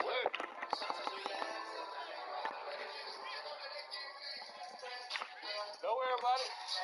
It's coming. It's coming. I gotta make. Hey, they gotta fill me today. Oh, yeah, 100. This feel like a home game, don't it? Growing up as a little kid, you were out playing this with your friends, getting in trouble by your parents because you're coming home too late. Ronnie has that youthful energy that he brings to the team. He just loves football. He's out there flying around. If he's on the sideline between series, he wants to throw the ball with somebody. So that's really been a pleasure just to have him, just because of his love for the game, and it's been infectious for our defense. Hey, just follow me, bro. Yeah, just follow me. I got y'all, boys. Just follow me. Let's go. Follow me. Okay, man. TV's on 3. 1, 2, 3. TV. It's 2020. Dealing with COVID, dealing with injuries. It's just a part of football, and just for me as a coach, throughout my career, I just learned that those things are going to happen. Hey, watch the jet. Alert jet. Bump. tight end is on a wing on the right side. Here's Glennon on a give. Robinson takes it 25 up to the 29-yard line, and he's brought down there. Malcolm Smith gets in there and makes the tackle. One of the Browns defenders down. Ronnie Harrison, the former Jaguar, Doug. My collarbone. What you got, Ronnie? My collarbone. For that to happen on the first play, it was hard to take. Him going back down there, competing against his former team, I know that was important to him. Obviously disappointed, for him, just because he went down with the injury. But I feel like he's going to bounce back and be healthy from it, maybe a little bit quicker than people thought. Really disappointed for Ronnie to get hurt. I know he was fired up to play in that game. Offensively, our guys knew that we had some injuries on the defensive side, and they were excited about the challenge of going down there and scoring some points to help the team. And you saw some guys step up. I think Jarvis played his best game to date. He's made some amazing catches in traffic, made plays with the ball in his hands. Really just continues to bring a spark to our team when he's out there making those plays. And the opportunities were there in that game. And in Jarvis fashion, he made them. Landry in the game. He goes off the line wide to the right. Bootleg out near side. He's got Landry there. He catches 45, 50, 45, 40, 35, 33, and he gets knocked into the Jacksonville sideline by Joe Schobert. Baker bootlegs out to the left after a play-action fake. Shoots one down the middle. It's caught. What a catch by Landry at the 16-yard line. Josiah Scott on the coverage. A beautiful layout by Landry. Mayfield under center. Motion, and Mayfield play-action fake, looks, pumps, throws, Landry caught it! Touchdown! He's in the end zone. His first of the year. We had a great week of practice. We knew going into the game we wanted to try to take advantage of in the air, and we got opportunities and we made plays. We all see that, our offense begins in that backfield. Mayfield gives the ball. Hunt breaks it outside. 35-30, 25-20, 15-10 with a stiff arm, and he tumbles down to the 7-yard line. Jared Wilson knocks them down. It's first and goal. Here comes the 1-2 punch, Doug. Chubb and Hunt. Here comes Nick Chubb to the corner. Touchdown. He's in. He's at 100 yards, and they're in the end zone. And the Browns lead by 8, 27-19. We knew going into that Jaguars game that it was not going to be easy. They had a very good running attack, good offensive line, and we found a way, and that's what we always talk about as a staff. Coach Stefanski is find a way, and we did that down in Jacksonville 3 years ago. We found a way. Joe Woods has set his defense. By 8, 27-19. Run in shotgun. Robinson left hip. He gives it to Robinson off the right side. He runs it. They're pushing him towards the goal line, and they push him across the goal line for a touchdown. Jacksonville is within 2. Yeah, Browns are making this tougher than it should have. And now the biggest play of the afternoon for the Jaguars. A 2-point conversion drive. Glennon will have 4 receivers near side of the right. He takes the snap. The 2-point conversion. He's up in the pocket. He's rolling, throwing, lobbing, end zone. It's picked off by Sendejo. The Browns shut him down on the 2-point conversion with 2:14 left to go. That's what we always want to do. We don't want to have to be in a position where we have to make a big play on a 2-point play. Throughout a game, it really comes down to making a handful of plays. It's going to make the difference. And so far this year, we've been able to do that. It's been different guys that have been able to do it. So that's definitely encouraging. You have to have that mental toughness. We try to prepare the guys each week. This is how we practice, putting them in different situations. So when that situation does occur, they feel comfortable and feel confident that they can make the plays. Mayfield takes the snap. 3rd down and a dozen. A screen pass to Chubb. He's at the 35. He's at the 40. He's at the 45. And he dives out near the 48-yard line. That's the yard to get it. At the 48, it looks like he's got the first down. In the end, the Browns win. Mayfield takes a knee. 3 in a row. And they are 8-3. The final score, 27-25. What a fight this was all afternoon long. 210 yards running. Chubb, Nick had 19 rushes for 144 yards. Where's the birthday boy? 8 catches, 143 yards, and a touchdown. Defense. In those situations, right, pushing that 2-minute lead, sometimes 2 huge stops on their 2-point conversion. That's a great team win. It's not enough. I want more. All right, but I'm proud of you guys how you fought. You thought it was going to be a fight. It was a fight. Came out on time. Nice job. Team on 3. 1, 2, 3.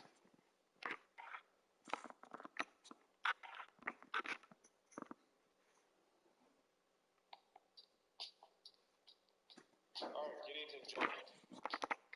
We talked so much about work this week. We talked so much about focus last week and laser focus. Think about that work. Take yourself through all of that work. What that leads to is the ability tomorrow at noon to have great confidence in what you're about to do. What you're about to do is compete.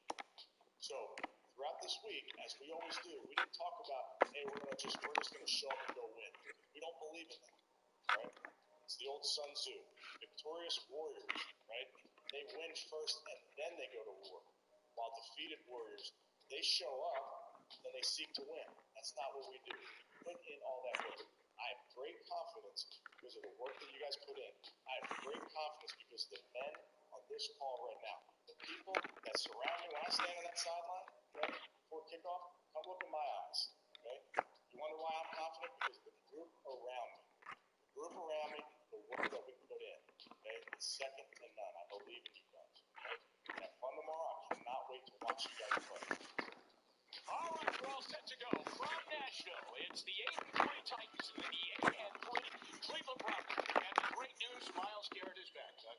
Yeah, that's a great news. I think, when you look at both of these defenses, the Browns have the one guy that can be disruptive up front in the passing game.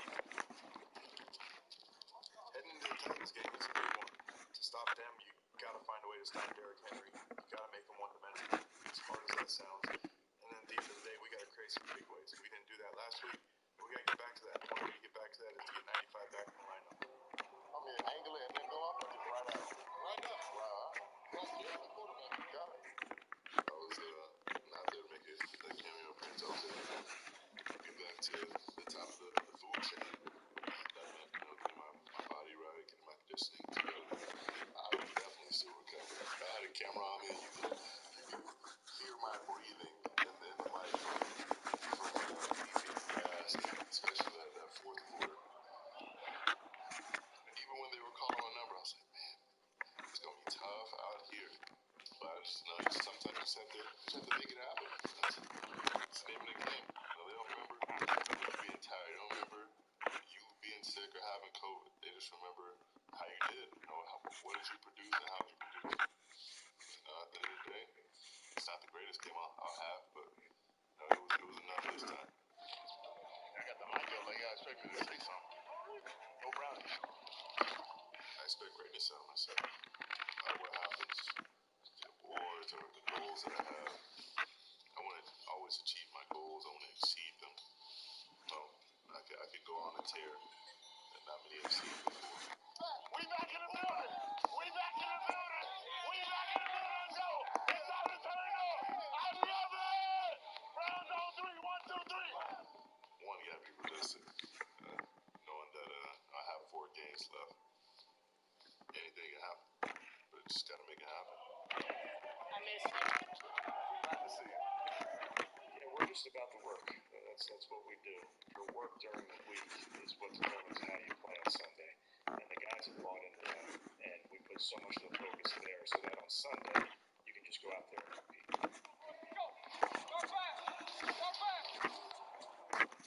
I felt really good about our game plan, and we went into it projecting. Obviously, winning's fun. It covers up a lot of things, but to be able to go through the process and then reap the benefits on Sundays with these guys, that's the best part about it. As coaches, we're trying to adapt what we do to our players around the field. In a bunch of areas, offense, defense, special teams, the guys did a great job of executing the game plan. If you have momentum, you got to keep it. We ended up having the best half we've had all year. Tannehill under center. Tight end stacked on the line on the right side. 3rd down and 1. Play clock at 2. Tannehill takes it. Play action fake. Back. Throws. Lobs. Caught. And knocked away. Nice play by B.J. Goodson as they brought in an offensive lineman. And they threw to him, Doug, and he dropped it. Don't try to go for this.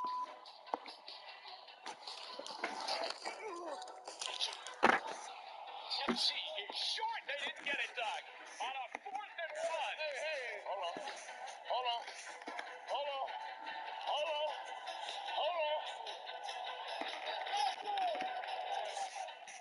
The game plan is always establish your run first. Derrick Henry is one of the best backs in the league. I think we have 2 of the best backs in the league on our team. And so we get to see a good run game every time we go out there. They prepared us well. Let's see who's the better back. Mayfield on 1st down. Play action fake. Back. Throws. Just caught it. Got a block. 35, 40, 45, 50. Get out of there.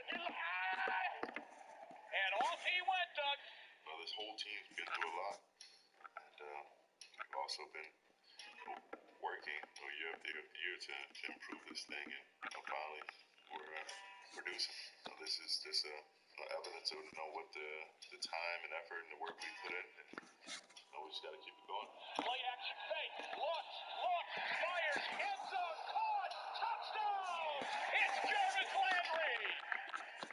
These are the type of games at this time of the year where, it's going to feel like a playoff type of atmosphere. And, you're comparing teams, comparing records, and who they have, who we have. And, those 2 or 3 plays are going to dictate the game. So, we want to make sure that we're on the plus side of those. It's gonna work. When you're committed to this, you're emotionally attached to results. It's special and you feel it. And so when you come to work every day with a group of guys that's all pulling in the same direction, everybody's bought in, and you're starting to feel it on defense. You feel it on the team. You feel it amongst the whole group.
So my shit froze like this?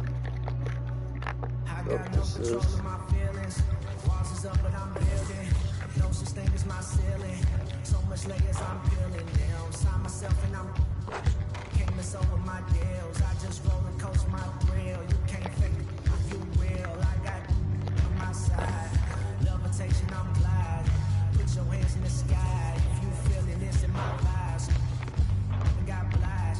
You see it all in my eyes. Got them shook and surprised. Make my own lane and dump when I drive. I'm laying eight. I got a fro, feeling like Cody. I gotta wait. All on my shoulders. I'm in the moment. I'm in the place. Give them a show. They give you roses. I'm in the lane. I be a la la land. I'm late. I got the flow, feeling like Cody. I got the weight. All on my shoulders. I'm in the moment. I'm in the place. When you give them a show, they give you roses. This is LA. Got me a la la land. La la.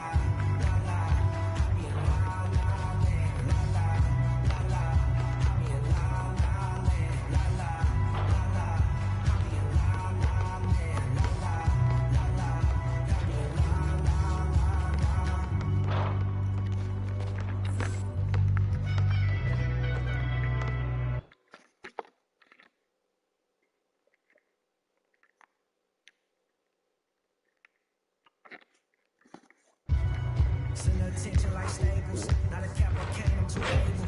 But smooth for you. Got a bad girl that's too rude for you. These rules for you. First you get your paper right, then stick to your morals.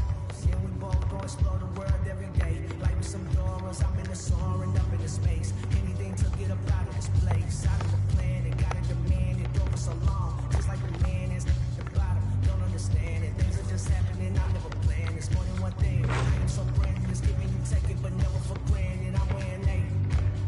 I gotta flow, feeling like Kobe. I gotta wait. All on my shoulders, I'm in the moment, I'm in the place. You give them a show, they give you roses. I'm in LA. I be alive.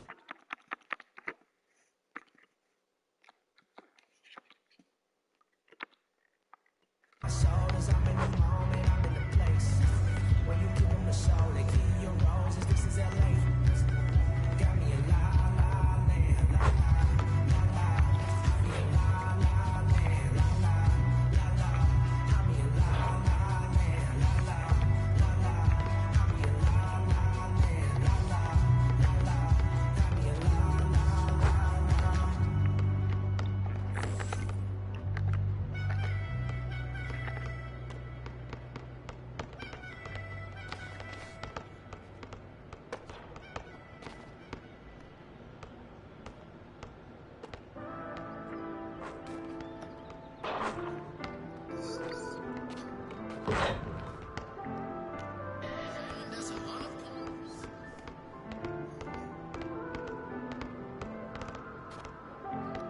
People gon' come in your life and leave. Once they get what they want, they gone. But you gotta make sure you be strong. All my pain be get put in